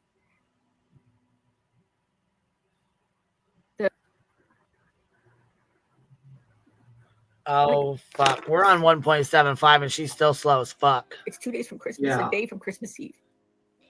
We're on 1.5. And he doesn't know if or when he's going down to see her. Because she's moved it around. And now why is this YouTube's business? It's not. No, Cinderella. I met them when they were 6. They have a mom who I'm explaining. Absolutely, they have a mother. When I first met them, we are 7 minutes into a 15-minute video, and she has not gotten into the abusers and stuff like that. Because she has psychological problems, mental health issues. But Al had been alone with her, and now she's jerking him around again. Not saying, we're wanting to know, by the way, the prices go up for train tickets, right? And other forms of transportation this way. Why is this YouTube's problem again? During you're supposed to tell us about ourselves. Right? But fine, don't mind. But we've been asking, what we don't need a sob story first. Fuck. The exact day to come we can get a ticket. Can we skip this? Thank you. Yeah, I don't know how far in it is. For families like ours, who, are being kind, and so he asked because there's a lot of difficulty and stuff like that. So he's been. I mean, that's nothing new. He's had counseling in one form or another. This is for Lemon. He asked his. Just wanted to get that out the way too. Just put a 1. Put a 1 in the chat if you see me crying. Session. Put a 1 in the chat. Put a 1 in the chat if you care about my family drama. Whatever they did. I guess Frozen. It's horrible. Let me put a 1 in the chat if you like my parodies of the parents of a missing child and, think it's funny when I treat them like shit. What's up, voices? I made it back. Do I have better internet? Does this sound better? Yeah, I didn't even realize that you were gone for a little bit, and then I was like, "Damn, she took the fuck off and didn't say nothing." No, I told everybody that I had internet. I just wasn't up here. Yeah, I think you might have. Maybe you didn't hear me. I had the internet. They came and upgraded everything and connected it the proper way because it was not. Oh, I heard you say they were fixing it. Yeah, I did. I heard you say that. So maybe I won't have the connection issues and be all robotic-y and have the problems I once had because they told me I had a surfboard. So they upgraded me to a big old thing. Anyway, there we go. Good. This bitch is a fucking loon. I told you the only thing between her and between Molly and Betty is this one. And we're seeing it right here. This is a combination of Molly and Betty in bed. By the way, Burnt Toast, this one doesn't know Fair use use at either. all. She's Yeah. gonna take everybody to fucking federal court, first of all. So she's gonna publisher's take gonna help everybody her. and she's writing a fucking book. And she says it's about her autistic stepchildren and stuff, but actually it's about DV. If you read the inside of it, has absolutely fucking nothing to do with her children having autism. It has to do with people having autism and murdering folks or their family, etc. So really? that's really. I'll fucking go pull it up right now. I No, read that shit last night. I'm like, are you fucking kidding me? I trust you. I never saw it, so I didn't know. Yeah, I was gonna say, well, I'll pull it up just so we can read it. Just you know what I mean? Let's see here. When creators defend abusers of disabled autistic children. So where are we at? About settling on a date for this trip. You are clickbaiting right now. You are trying to get us to give a fuck about your family shit and feel sorry for you, and we don't. Why do you have Sebastian's names Hashtagged in this motherfucker, and you didn't talk about a hashtag. You didn't talk about Sebastian not one time. Didn't even do a parody on his parents like you normally do. Christmas break, which is like this week, okay? It is this week for everybody. And everybody's got problems. Everybody's got real life issues. You ain't no different than nobody else. Fuck. Told his dad last night. He was very upset. He told his dad last night, according to him, and of course we don't know what was said, but according to him, in the course of the conversation with the therapist, this is his. She basically said one of the reasons she had to move away was because of his behavior. I'm paraphrasing. Oh, wait. I get what this is. You're on here bashing the fuck, trying to fucking make people think your stepson's parent, the bio mom, is a piece of shit. Yeah. That's what you're on here doing, huh? You fucker, you. You little fucking piece of shit, in my opinion, you. Let's go look at these other videos, because she ain't saying shit in this one. Let's go fucking look at these other ones. She did fucking 3 of them. 4 of them. This is the first one. Here's the second one. This is 10 seconds long. Let's see what this fuck she has to say. Oh, we went from the bed to the couch. Oh, that's it. That's all for that one. Alrighty then. I think we went from one bed to another. There's a lot of beds. Let's see. This one's an hour long, and this one is the same. Try number 3, Sebastian Rogers, child abuse awareness. Live number 3 on 1.5. We can go up to 2, or we can go up to 1.75. What's the song? Let's see how she goes. Holy snap. Holy fuck, man. Song about everything going wrong. What's the song about? What you could meet someone who really loves you. Hi, car guy, can you hear me? So you go and you stand on your own, and you leave on your own, and you go home, and you cry and you want to die. What the fuck am I watching? How can you say I go about things the wrong way? I am human and I need to be loved. Car guy, what kind of music do you like, car guy? Not that You're shit. my only friend on chat, car guy. I don't Hey, blame them all I for like that abandoning song. It's a me. good song. I wouldn't stay here. She's got 80s hair bands? Like who? Give me Car one. guy. Give me an 80s hair band you like. Just give me one. Like Bon Jovi? Oh, I knew you were gonna say Bon Jovi. Are you from Jersey? No. Do No, not we got a rest stop disgrace right Bon here. Named Jovi, it please. The John Bon Jovi rest stop. Anytime you want to get like Burger King. Oh, Jesus Christ. You know, this is like, I'm going to tell you a pet peeve of mine. If I'm like the only one in the chat and the person tries to talk to me only, I feel like I'm being singled out, and it gets me a little like I have to like constantly engage. So, That's why I lurk. That's why I lurk. Like I feel bad because I have to like respond and everything, but I feel like the whole content is you talking to me in chat. I feel like kind of bad about it. I feel like I don't really want to be here. I came here to watch a video, not be the video. You know what I mean? I came here to talk, maybe with people in chat, but wanted to watch. I know 5 minutes. You say you gotta hold on to what we got. It doesn't make a difference if we make it or not, we got each other, and that's a lot for love.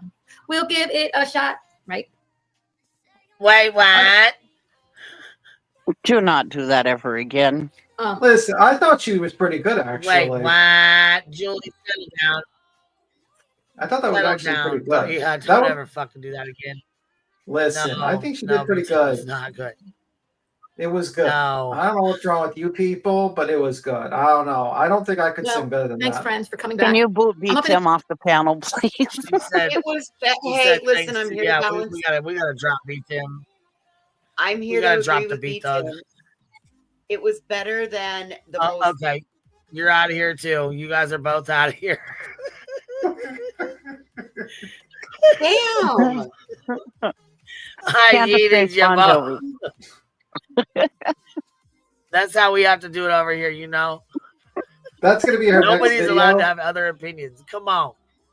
That's gonna be her next video. They banned the people that were being nice to Yeah. me on the panel. Me Tim said I sing good and Queen Bee yeeted him. Yeah. Next video. All right, let's see the. By the way, I do kitchen. say that I'm using Al's she has a- computer. She has a clean kitchen at least. It's not been an so easy that's couple nice. days. Glad for that. If you haven't heard, Jennifer Coffindaffer on Court TV, if you were on Allegedly Innocent live last night, I put it in the chat. She said on Court TV that there is video from inside the Texas Roadhouse that we, the public, have not seen, that she has seen, where there, according to Jennifer Coffindaffer, there is evidence of, or at least suspicion of, people inside the Texas Roadhouse who seem to be watching Katie Proudfoot. Did you guys hear that? Thank you, Pixie Sticks. I hope so. Yes, we did. We also seen where she ran up on the house and tried to get a picture and took the fuck off and beat feet and damn near lost her Bro. little poncho. She was wearing like like those old detective, like those old spy movies where like they have like the pot, like the overcoat and the sunglasses. Oh All my that God, was missing. hilarious. I was like, man, she reminds me of like Carmen Sandiego. Where in the world is Carmen Sandiego? Like she was just missing the hat, and she was Carmen Sandiego, like the international spy or whatnot. A trench coat. She was wearing a trench coat. Me too. Yeah, she was wearing a trench coat and sunglasses, and she was like hiding her face while she was taking pictures of 34 Fairview. She was like trying to see if like they could see through the window, and the Ring camera caught her, and she starts booking it, like she starts running when she hears something, like runs away. It was a cape. It looked like it looked like a trench coat to me. Trench poncho.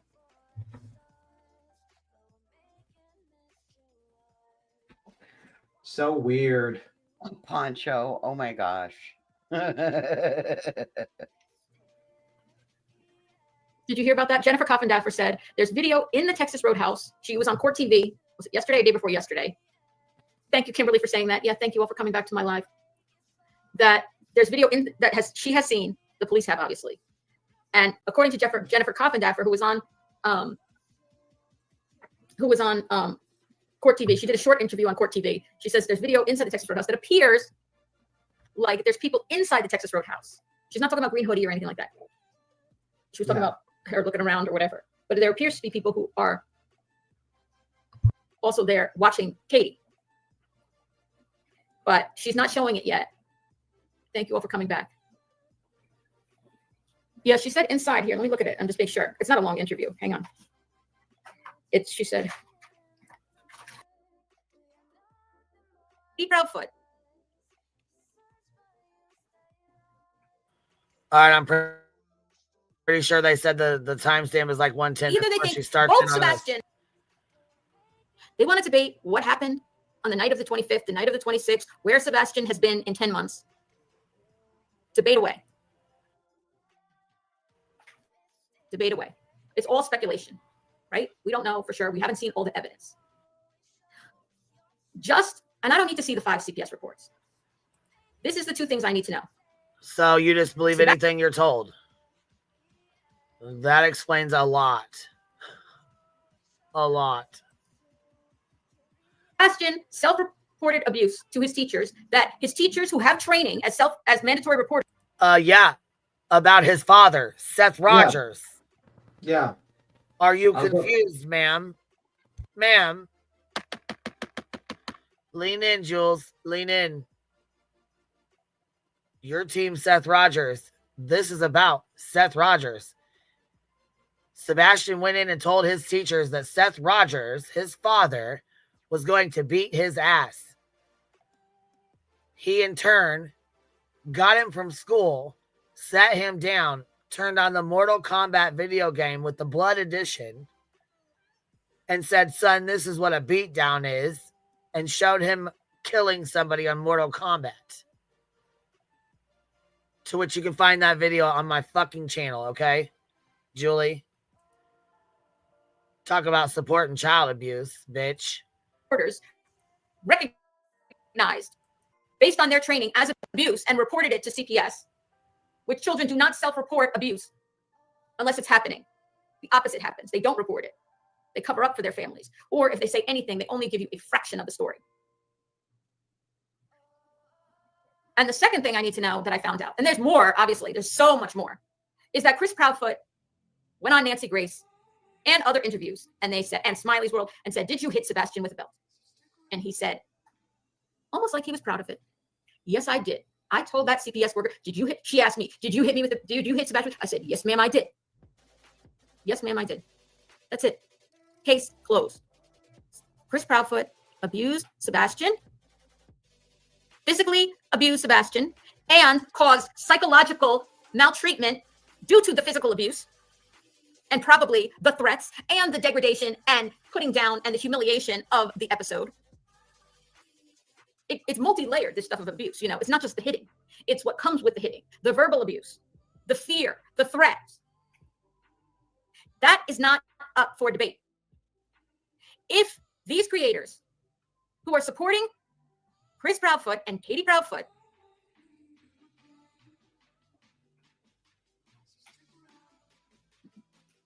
either they think both Sebastian and Chris are liars. They both lied about it because Sebastian told his teachers and Chris told the world, confirmed it to the world, what Sebastian told his teachers. That he's a child abuser of a disabled child.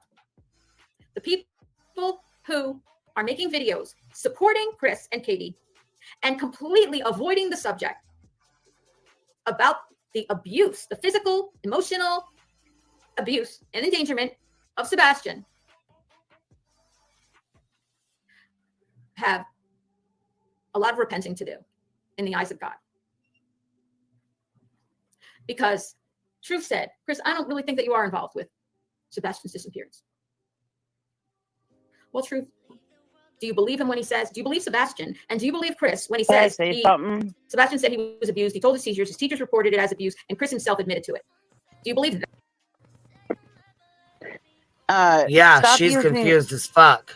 Yeah, stop using God to attack us, because it does say in the Bible, spare the rod, spoil the child. So just saying. Keep your God shit to yourself. Well, they always go back to God because their arguments are very weak. They don't actually have any substance. So they go back to God because that's like, I guess, the only way to solidify their actual argument somehow, by saying that this figure of authority is behind us and we're justifying with everything we do it because God says. It didn't work for the people in Salem and it didn't work for the people in the Crusades. Let's just say that much. Just because you do, you say you're doing it for God doesn't mean it's a nice thing. And also doesn't say do well for the witch hunts. So just saying. You could still do things for God in your mind that could be terrible. The God argument doesn't work too well. Let's just say that. Right. I'm just fine with God. Thank you. Another thing is that she's getting her information confused. I don't think Chris said, yeah, abuse Sebastian. I think he said there was a disciplinary situation once. I don't think she quite understands what the concept of like abuse is. I just don't think she understands. I know it's kind of a mental. Don't you think if it was real abuse, if it was abuse and it were founded as abuse, there would be something that would back that up So her Right. stating that he abused him is not accurate. She can have what her version of abuse is, but there's a standard that abuse by which abuse is measured, and that's the standard we're going off of here. Right. And how do we know it wasn't just once? Maybe Katie told him, hey, no corporal punishment. Don't ever do that again. We don't know that. Maybe Yeah. she did. I mean, I Or think maybe it's. I maybe it think was before he found out that he was autistic. And after they found out that he was autistic, they're like, hey, maybe we shouldn't be doing that. Or maybe it's a pretty big abuse for Mr. Seth Rogers to basically threaten his son that he was going to beat him bloody with an actual image of a video game of how big the beating would be. And how that's just the story he told us. He also claims that his son accidentally fell on a handle of a door, and that's why CPS was called or something like that. No. The corner of, He said he tripped over a fucking Lego and was. Sebastian said he was smacked across the face. However, Sean said he tripped over a Lego and was falling into the door and was going to smack his head on the door. So he put his hand there to stop it. Yes, thank you for the correction. And yes. his head smacked his hand, allegedly, according to Sean. Yes, which does not make sense to me, but you know. Oh, because of Sebastian the water. then went outside and told his mom that he was smacked. She also filed an order of protection that is documented. Yeah. Which something like that is something an abuser would say. I mean, it's kind of like the abused woman who said she ran into a door kind of Right, thing. I didn't hit you know? you right into my fist. Okay. Yeah. Another thing is like you're trying, like this lady quite doesn't understand that are you trying to cover a missing persons case, or are you just simply like talking about everything? Because you haven't really pointed to anything of the discussion of the case. It looks like she's just putting the title Sebastian Rogers and saying, making huge allegations against the parents and saying that they're abusers of their child. Yeah. That's pretty much sounds like. And then she cries for like 50 minutes about herself and talks about her own marketing. But I just wanted to say that about the abuser says that because Chris, who I don't think is an abuser, actually came out and said, yeah, I spanked him with a belt. You know what I mean? He didn't come up with some stupid excuse or some stupid story that doesn't make sense. You know what I mean? Yeah, and I would say abuse is more in the lines of like, it's not like one disciplinary action that might have been too much for that, but like, you know, obviously times have changed, obviously, but you know, like when you're thinking of abuse, it has to be like a guy, you know, a parent hitting a kid out of anger consistently, or just like out of anger. It has to be something that is constant in my mind, not just one incident of where he did a disciplinary action. He might have said, nope, you're not doing, the mother might have said, nope, you're not doing that anymore. And it was stopped. I mean, that's pretty much it. Right. So, you know, she's advocating for a missing boy. What's with her teeth? What's with her teeth?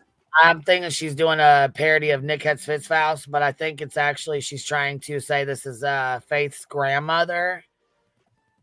Yeah. This is satire comedy imitation video, not real, and it says Faith's grandmother. First, let me satire comedy video of Grandma Cruella is what she says. We thank all of you who've been calling me grandma. So you remember that I have a precious baby granddaughter named Faith. What a beautiful name that is. And yes, I do remember my baby boy Chris has a wife. Her name is Katie. And Katie came to the marriage with an offspring. His name is this child. I haven't forgotten that child. I think about this child even when I'm on vacation in the British Virgin Islands, when I'm on vacation in Alaska, when Terry and I take our weekend getaways. I remember that there. Okay, wrong again. Wrong again. Faith's grandmother, unless you're talking about the Bower Sox, which is, I believe, who she's trying to mock, would be the ones that went to Alaska. So you're mocking Sebastian's grandmother, is that right? Yes. You're mocking the Bower Sox? That's really fucking cute. Why is her teeth moving? Like they're moving out of place. She's got a filter on. It looks weird. It looks like Yeah, her she's lips got are a not. filter. It looks like she's wearing some sort of weird mask or something over Damn her it, face. BT. Yeah. Because it's a filter. Damn it, BT. Right, Now it's a you've got me filter. fucking people's teeth. I'm just saying, like her mouth is not moving and her teeth are moving out of her gums. Yeah, that's what filters do. Why did she put the filter on? It They makes stick her on look your worse. face. But here's one where she's let's see here. 110, they said 110. Okay, let's go see what she says at 110. Okay. Whatever. Once people hold these liars accountable for the misinformation and vile speculations. Well, we are speculating.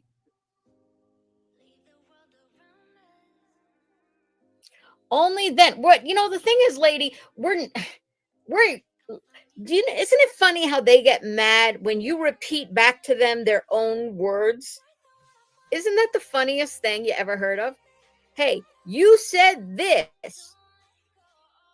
How dare you spread misinformation? I'm reading you what you said. I'm not saying it. You said it. You wrote it.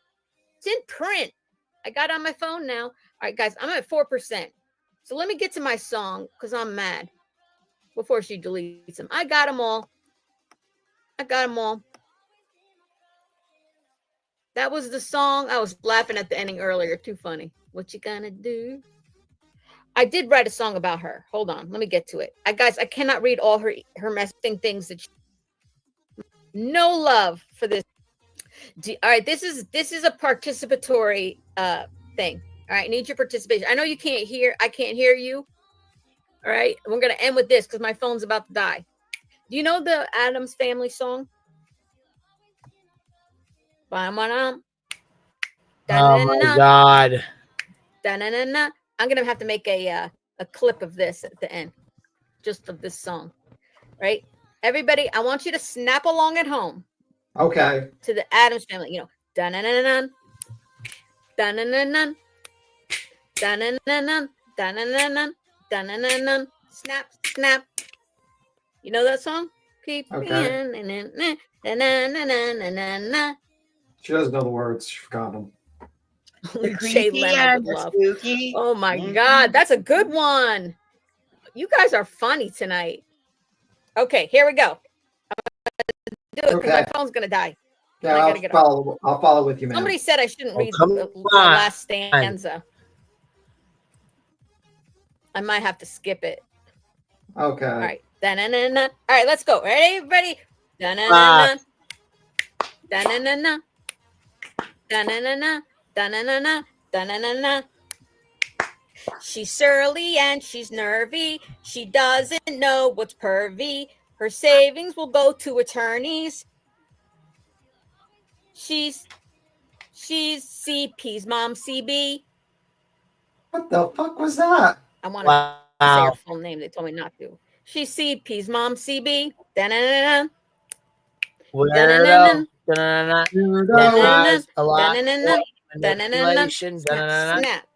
Whoops. Her friends don't come to see her because nobody believes her. We trust Sebastian's teachers. It's CP's mom, CB. Da-na-na-na. Da-na-na-na. Da-na-na-na. Da-na-na-na. Da-na-na-na. Thank you, Peacemaker. Snap, snap. You mean Sebastian's teachers that said Family is Seth all hit the him over the same. head? She's not really good on tune. She sounds like a fucking troop. She says we trust Sebastian teachers. You mean the ones that said that Seth hit him over the head twice? Yeah, or the teacher that said he was high functioning and all that stuff. Yeah. Yeah. Why is that against Kathy Bowersox? What did the teacher say against Kathy Bowersox? I don't think anything, did they? I think she's confusing things. Also, she think so. forgot the lyrics to the Addams Family song, which she just started saying. Yeah. Bop, bop, bop, bop, bop, bop, bop, bop. And then she just started randomly doing other things. Okay. And she's trying to read her notes. So she's trying to snap her fingers while holding her phone, which was quite interesting to do.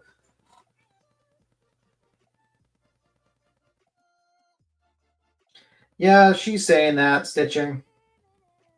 She could be as bad as, if not worse than PHP.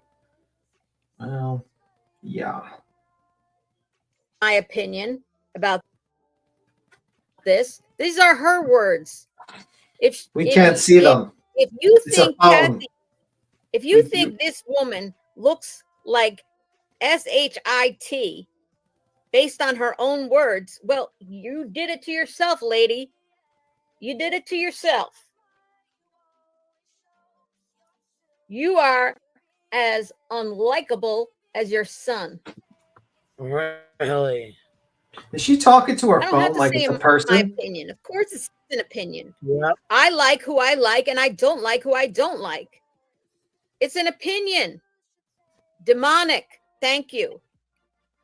Well, there's demons in the chat Progeny now. of the devil and a billy goat. Prodigy, devil, and Billy Goat. What the hell is she talking about? Is that a person in her chat? When the I actual think she truth has a comes out, fever. I would hope that you would be a person who acknowledges your implied error. Again, telling people they better apologize, acknowledge their errors. I would expect at least that so much from someone who uses the USMC emblem as a profile pic, United States Marine Corps. Listen, if I were her, I wouldn't keep bringing that up because, you know, there are people who are in the upper echelons. Literally, I'm not kidding. Julie, believe me, I have to stop and pray to God a lot. I know, Kimberly, you got to stop and pray. There are people in the upper echelons I'm praying right now that this of ends. the United States Marine Corps who have autistic children and grandchildren that they love, that Okay. they treat well. Okay. If those people in high positions of power in the United States Marine Corps, if these higher ups ever saw you sad sacks of crap at a USMC event, they would kick your ass out so fast your head would spin. Why does she keep on looking at her phone? Does she have to like read her like I'm lines? just basing this off battery's what I know dying, about these remember? upstanding Americans who love their autistic grandchildren, love them. Nobody's saying that he wasn't loved. You're saying it, but nobody else. By the way, why are there lights on the I'm side not of kidding, her guys. house door? Is it Christmas A woman decorations? who is my friend I used to teach with. Those are a new decor thing, B. Tim. Her son Oh, I hate it. is a colonel. I know. Colonel. It's okay, buddy. You don't have to live there. Thank God. He has an autistic son. So my friend is the grandmother of that autistic child. You got to talk about the Her case. son is the colonel. Who's the colonel? Y'all better not show up any place he is. Okay. Anders. And she's watching me right now. She's my friend. Anyway. I like that colonel. Look, interesting. I got more to share. I got to share you the one from today. Hold on. Give me a Okay. second. We'll wait. From today, what she wrote. Sad sack of crap. Sad sack of crap. What's interesting. Someone said he called you a sack of crap. He said the fucking crypt keeper is angry today. Maybe she needs to go eat a Whopper. Oh, maybe she needs a KFC bowl.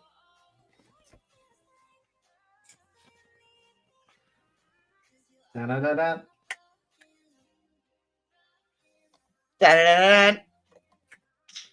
When you live, I can't think of it. I was thinking of a song, but fuck it, I'm not gonna try it.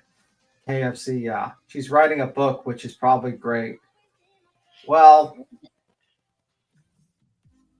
When you're weird and you're kooky.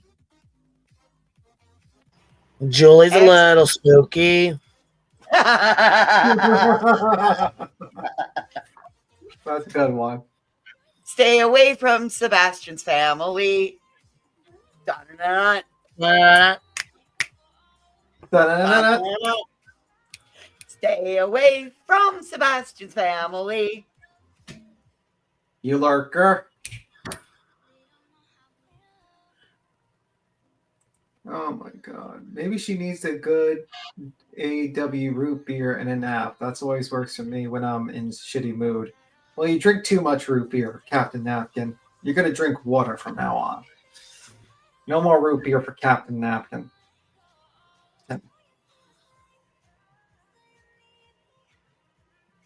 Like, why does this lady have lights all over her bed? Beats him. It's a decor thing. I know you don't like it, but Right. lots of people have string lights, and especially at this time of year, but some people leave them up all year long. Yeah, they go across the back too. See those? So they're on the side and the back. But look at that fucking pause game. Look at that mouth. Oh, that's a thumbnail. That's a thumbnail. That's a good one. Yeah, you should take a clip. You should take a screenshot for a thumbnail. Is that a speaker in her headboard? Yes, I think so. That's what I was like. Who would want to have to sleep with lights over their head like that? Oh, Jesus Christ. Oh yeah, she's going hard on them. Let's see. She does realize we can't see the writing because the glare from the lights from the phone makes it impossible to see. No, she doesn't get that, but let's not tell her. Let's tell her it's wonderful. I think Burnt Toast has a whole new lol cow. This one's a brand new baby calf. Yeah. I gotta head out. I gotta go get my husband. Love you guys. Bye. All right. Well, don't make sure you leave them. Like, don't leave them. Yeah. Yeah, I'm gonna drop them off and leave them. Bye, Cheesy. Have a great day. I don't know. I don't like the lights in the thing. It's so like, do you have to like put the switch on? I don't know. Listen, beat him. If you had a face like that and you wanted to get some loving, I guarantee you would have the most demure light possible. I don't know. I like darkness, but not lights over my head. Well, listen, maybe she lays in bed and reads by the light of the headboard light. By the glow of the headboard light. Anyway, so far she is a terrible singer. She's not funny, and she's getting shit wrong all the time. Out of everything she does, it's the lights that bother. Well, I expect the lady to be a wackadoo. That's expected. I mean, I listened to this lady last night, and she's batshit crazy. And I'm just, commenting on everything. I'm not surprised at the batshit crazy lady. By the way, batshit crazy is an opinion that I hold. And you can't listen to her. Listen.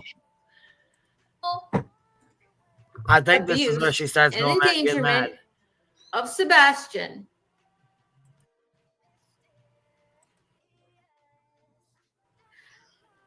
have Oh God, come on. a lot of repenting to do Oh, we got some in the eyes of do. God. Let me speed you up. Holy fuck. Because truth said, Chris, I don't really think that you are involved with Sebastian's disappearance. Well, truth, do you believe him when he says, do you believe Sebastian? And do you believe Chris when he says Sebastian said he was abused, he told his teachers reported it as abuse, and Chris himself admitted to it? Do you believe that? Do you believe that part of it? Because you're supporting a child abuser right now. Every video you have and continue to make Once you had the knowledge that he physically abused, psychologically abused Sebastian, that he admitted to, and Sebastian himself reported, you're supporting a child abuser. And that's not okay. It's not okay for people who are creators, true crime creators, right? They call themselves true crime community creators. No. Why are they part of true? The only ones that call themselves that are the fucking fake ass advocates like Sleepy J and Lil Skid Row. Let me ask you a question. True crime creators. I mean, I guess there's no. Let me ask this lady a question. Seth Rogers, a lot of people have been doing math with Mr. Seth Rogers. Let's just say that much. Are we? Is it all right that people start like just because we might think we don't like Seth Rogers and we might have our opinions about Mr. Seth Rogers, that it's all right to go after him, his work, and follow him and take pictures of him and do all those types of things? The answer is no. Okay. You shouldn't be doing that to Chris and Katie. You can have an opinion that you don't like Chris and Katie. You could say, hey, I don't like Chris and Katie. I think they're pieces of shit. But leave them the fuck alone. Just like I don't like Mr. Seth Rogers. But I leave him the fuck alone. I let him do his thing. He does his thing. Maybe I'll do a commentary when he's online. But I leave his personal life alone. You whack jobs to track this person down, and then you justify it by saying, well, Sebastian was abused. Do you have proof of the abuse? No, you really don't. All you really have is the one belting incident, and that's pretty much it, and the supposed 5 CPS reports. And somehow also apparently you're judging the restaurant video as some sort of abuse. That's ridiculous. Well, how ironic these fools haven't put together that when Chris was asked about the 5 CPS reports and he said, I don't know what you're talking about. I have no knowledge of that. So if he doesn't have the CPS reports, and if he doesn't have knowledge, like he would have knowledge if Katie were involved, given they're under the same roof. So who does that mean might have 5 CPS reports? If Chris and Katie are under the same roof and raising Sebastian currently, then who would have the 5 CPS reports? Anybody? It also could be a situation where he doesn't want to actually fucking put Seth's information on Front Street, and he's just lying and saying, I don't know anything about this. That's what I was looking for. You know what I mean? He could just be fucking lying and say, I have no idea about these reports. So not to put Seth on Front Street because he doesn't want fucking Seth to have to deal with a bunch of bullshit. Or the potential that Seth has 5 and Chris and Katie didn't know about it because they're dealing with Seth, just like what we heard that Seth didn't know about one with Chris and Katie due to the belt. Yeah. But another thing I would say is that possible. Yeah, another thing I would say is that if you're a true crime creator, you are trying to figure out the historical events of a true crime case. You try to follow the facts of a case. Just because you don't like the people in the true crime case doesn't make them guilty of anything, guilty of the crime that they're being investigated for, disappearance of someone. If you can't separate your emotions from analyzing facts, you're not doing an actual true crime. You're just basically doing drama. That's it. You're drama. And then you harass and stalk these people. I mean, like, that's wrong. Sorry. I mean, it is what it is. And then accusing them of child abuse with no reports, like nothing to substantiate your claims, is pretty fucked up. Actually, just saying. I don't know. There's just lots of ways to look at it, and that was one perspective that we haven't talked about, but I've always thought of. There's one other thing that I always think of, but then it leaves my mind and then it comes back again. But you know what? It's like it's the truth of the matter is none of that. It should not have been the internet's business about CPS reports or anything like that, because that has to do with minor children, and that should not be for public consumption. You know what I mean? If it's for a trial, and it's for use of a trial, then I would understand why it would come up. But this is for this. It's bringing that up and using it for videos and stuff like that, and people wanting to read it. To me, is not right because it has to do with people who are under the age of 18 I and agree. also a They can't family. give consent. Yeah, you know what I mean? And I don't agree with that. And that's just my opinion on that.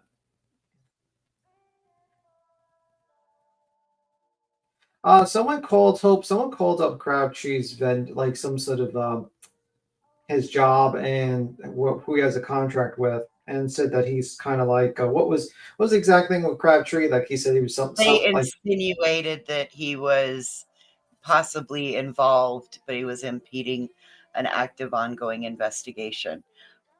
Now, Yeah, he I was think fired or terminated. Yeah.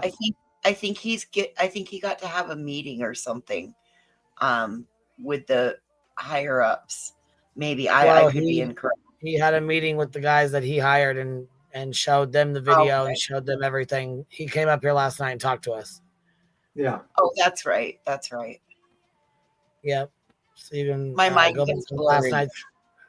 That's all right, but I knew you said you took your medicine, so you were up late. Man, I'm trying to make myself get out of going to bed at 8 o'clock at night, and it's the hardest fucking habit ever. I would just keep that. Fuck it. Oh shit. I don't know. In the summertime, it's going to be ridiculously hard, but wintertime, I don't really mind hibernating because I love getting up early. I love what you do in the wintertime. I mean, listening to people like this fucking crazy lady. Oh no, this broad is this is mine, broad. She don't know how to share a page yet, so this is what she does. Questions now. Oh, regarding finally. somebody possibly You can see the looking screen. at them, certainly not acting appropriate, and I'm sure that will be released soon.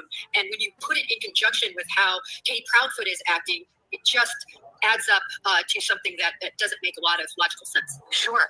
Jennifer, this has me wondering, did he even go back to the house? Do we have any confirmation that Oh he my ever made God. it back to the house? Because he's said to have reported missing from the house, supposedly in the middle of the night, wanders off. And now I'm just wondering about that. I'm curious what your thoughts are on this, please. Well, I think, unfortunately, we're so reliant on what Katie Proudfoot has to say. She's the last person to see him. She's the only one with him. She's the one that makes the report. We're so reliant on that. And I've also found it very interesting, that she works for a video recording company and meaning, home security type company. And yet we have no home security footage, at least that we know of. She starts playing at the phone like, oh. Hold on, Katie didn't report him. Chris called and made the report. Katie was on the line, but Chris called and made the report. So that is actually inaccurate. Number two, this bitch has been learning how to go live in vertical format. So this is why she uses two devices. But there is still, if you go live on your computer, on your desk computer or webcam or whatever, there is a way to share screen. She's just doing it between two phones. Like I said, the only thing that separates Molly is this broad. Yeah. But Molly I and don't Betty, like sorry. Koppenhofer just seems to like this news report is like, oh, do we have confirmation that he actually went to the house? It's like, come on, man. When you insinuate that shit, man, I don't like that. And Koppenhofer's like, well, I seen these people looking at Chris and Katie strangely. What's strange? Yeah, Like, she insinuated that she actually had more video footage that no one else had seen. And in that video footage, there's someone there that's walking around looking at them. Yeah, it's a restaurant. A lot of people are looking at a lot of people. Right. Yeah, it's not odd. Was it the waiter?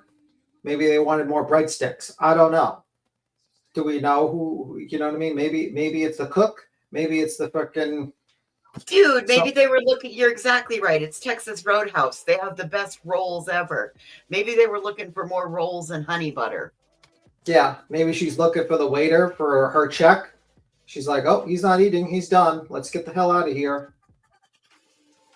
Did anyone ever go to a restaurant? Jesus Christ. Maybe she was looking around because it was that's the first time she's been out all week. Like, this is not, There's any number of reasons, but why does it have to be for nefarious? Well, it's because that sells views and stuff like that. Well, you are always so literal. I mean, I get it. It was more of a open-ended to make people come to that conclusion, I guess.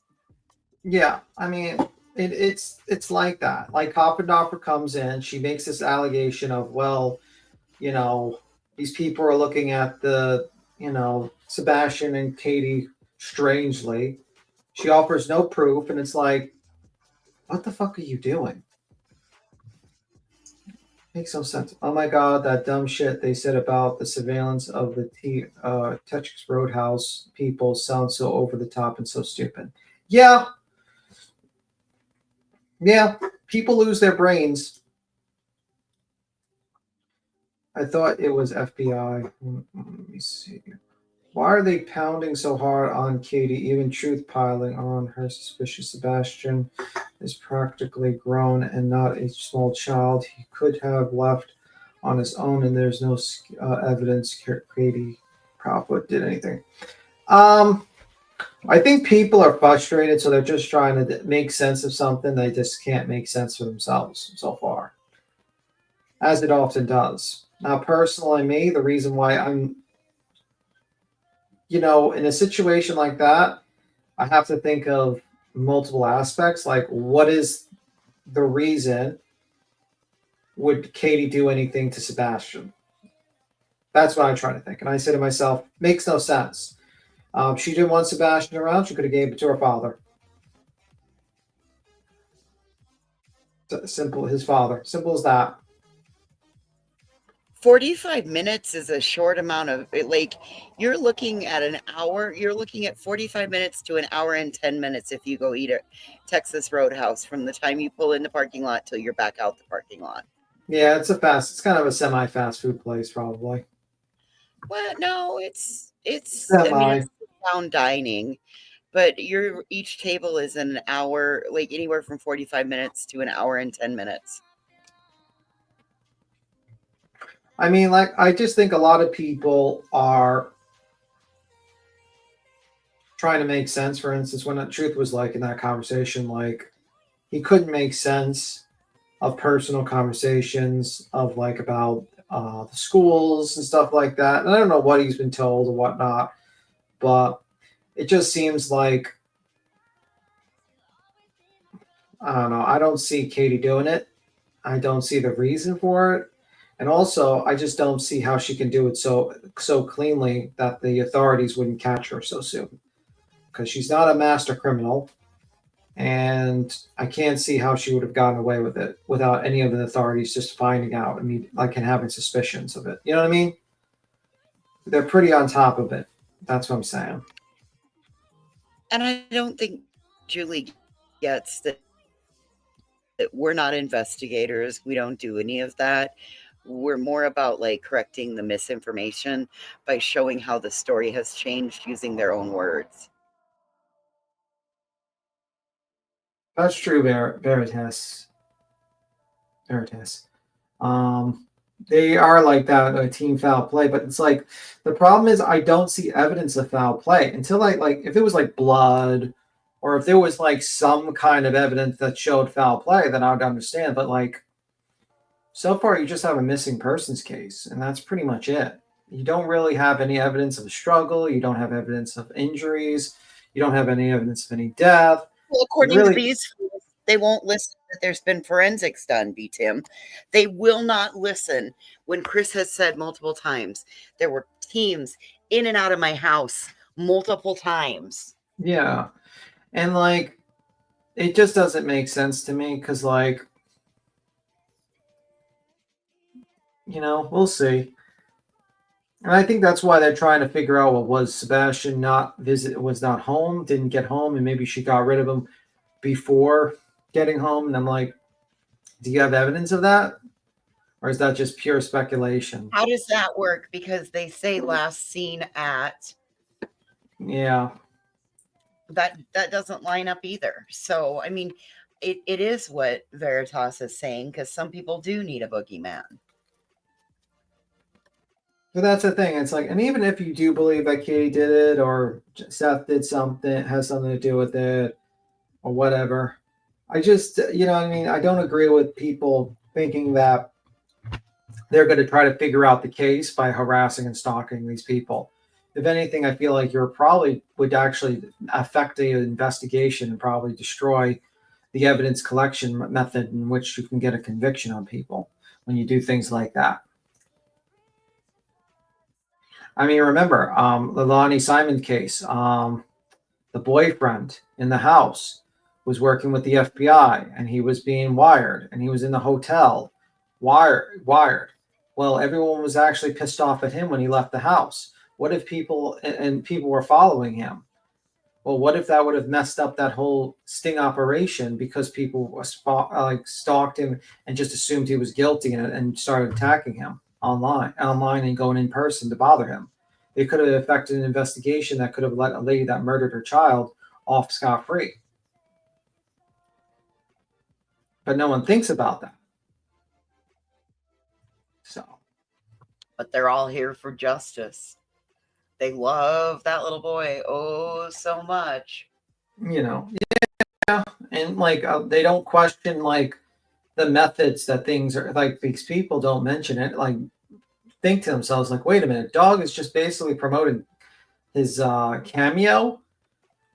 He's just sitting there, just like kind of just collecting the money on this cameo. He hasn't even visited the state. He hasn't searched. He's just been doing just doing interviews to get clout. What has Dog done? Nothing. What has Nik done?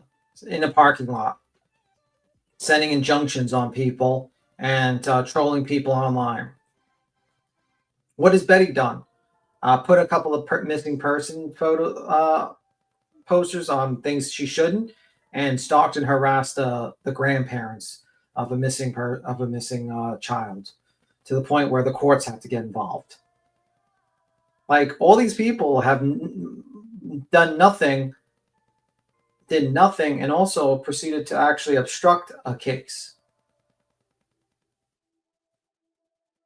It's Koffendorfer. Yeah, all right. I'll say real quick. We gotta laugh at this. And Turtle Boy got it too. Holy fuck. I know. Turtle Boy, you got a W on this one, Turtle Boy. You do get a W. She's up there taking pictures and shit. I think somebody said something to her on the ring camera. That's why she takes off running. Oh my god. Because she's gone. So weird. She runs. She runs away. Oh my god. Oh my god, this is beautiful. She gets up real close right there, and I believe somebody was like, "Hey, what are you doing?" And she's like, "Ah." She has sunglasses and she starts running. Like, can you really take this lady serious as an FBI agent doing this type of shit? Takes off, man. Look at her; she's still running.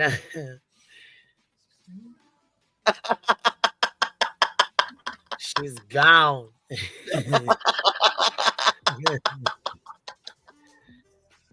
Her ass is gone. Oh my god. Jesus. He fucking takes off.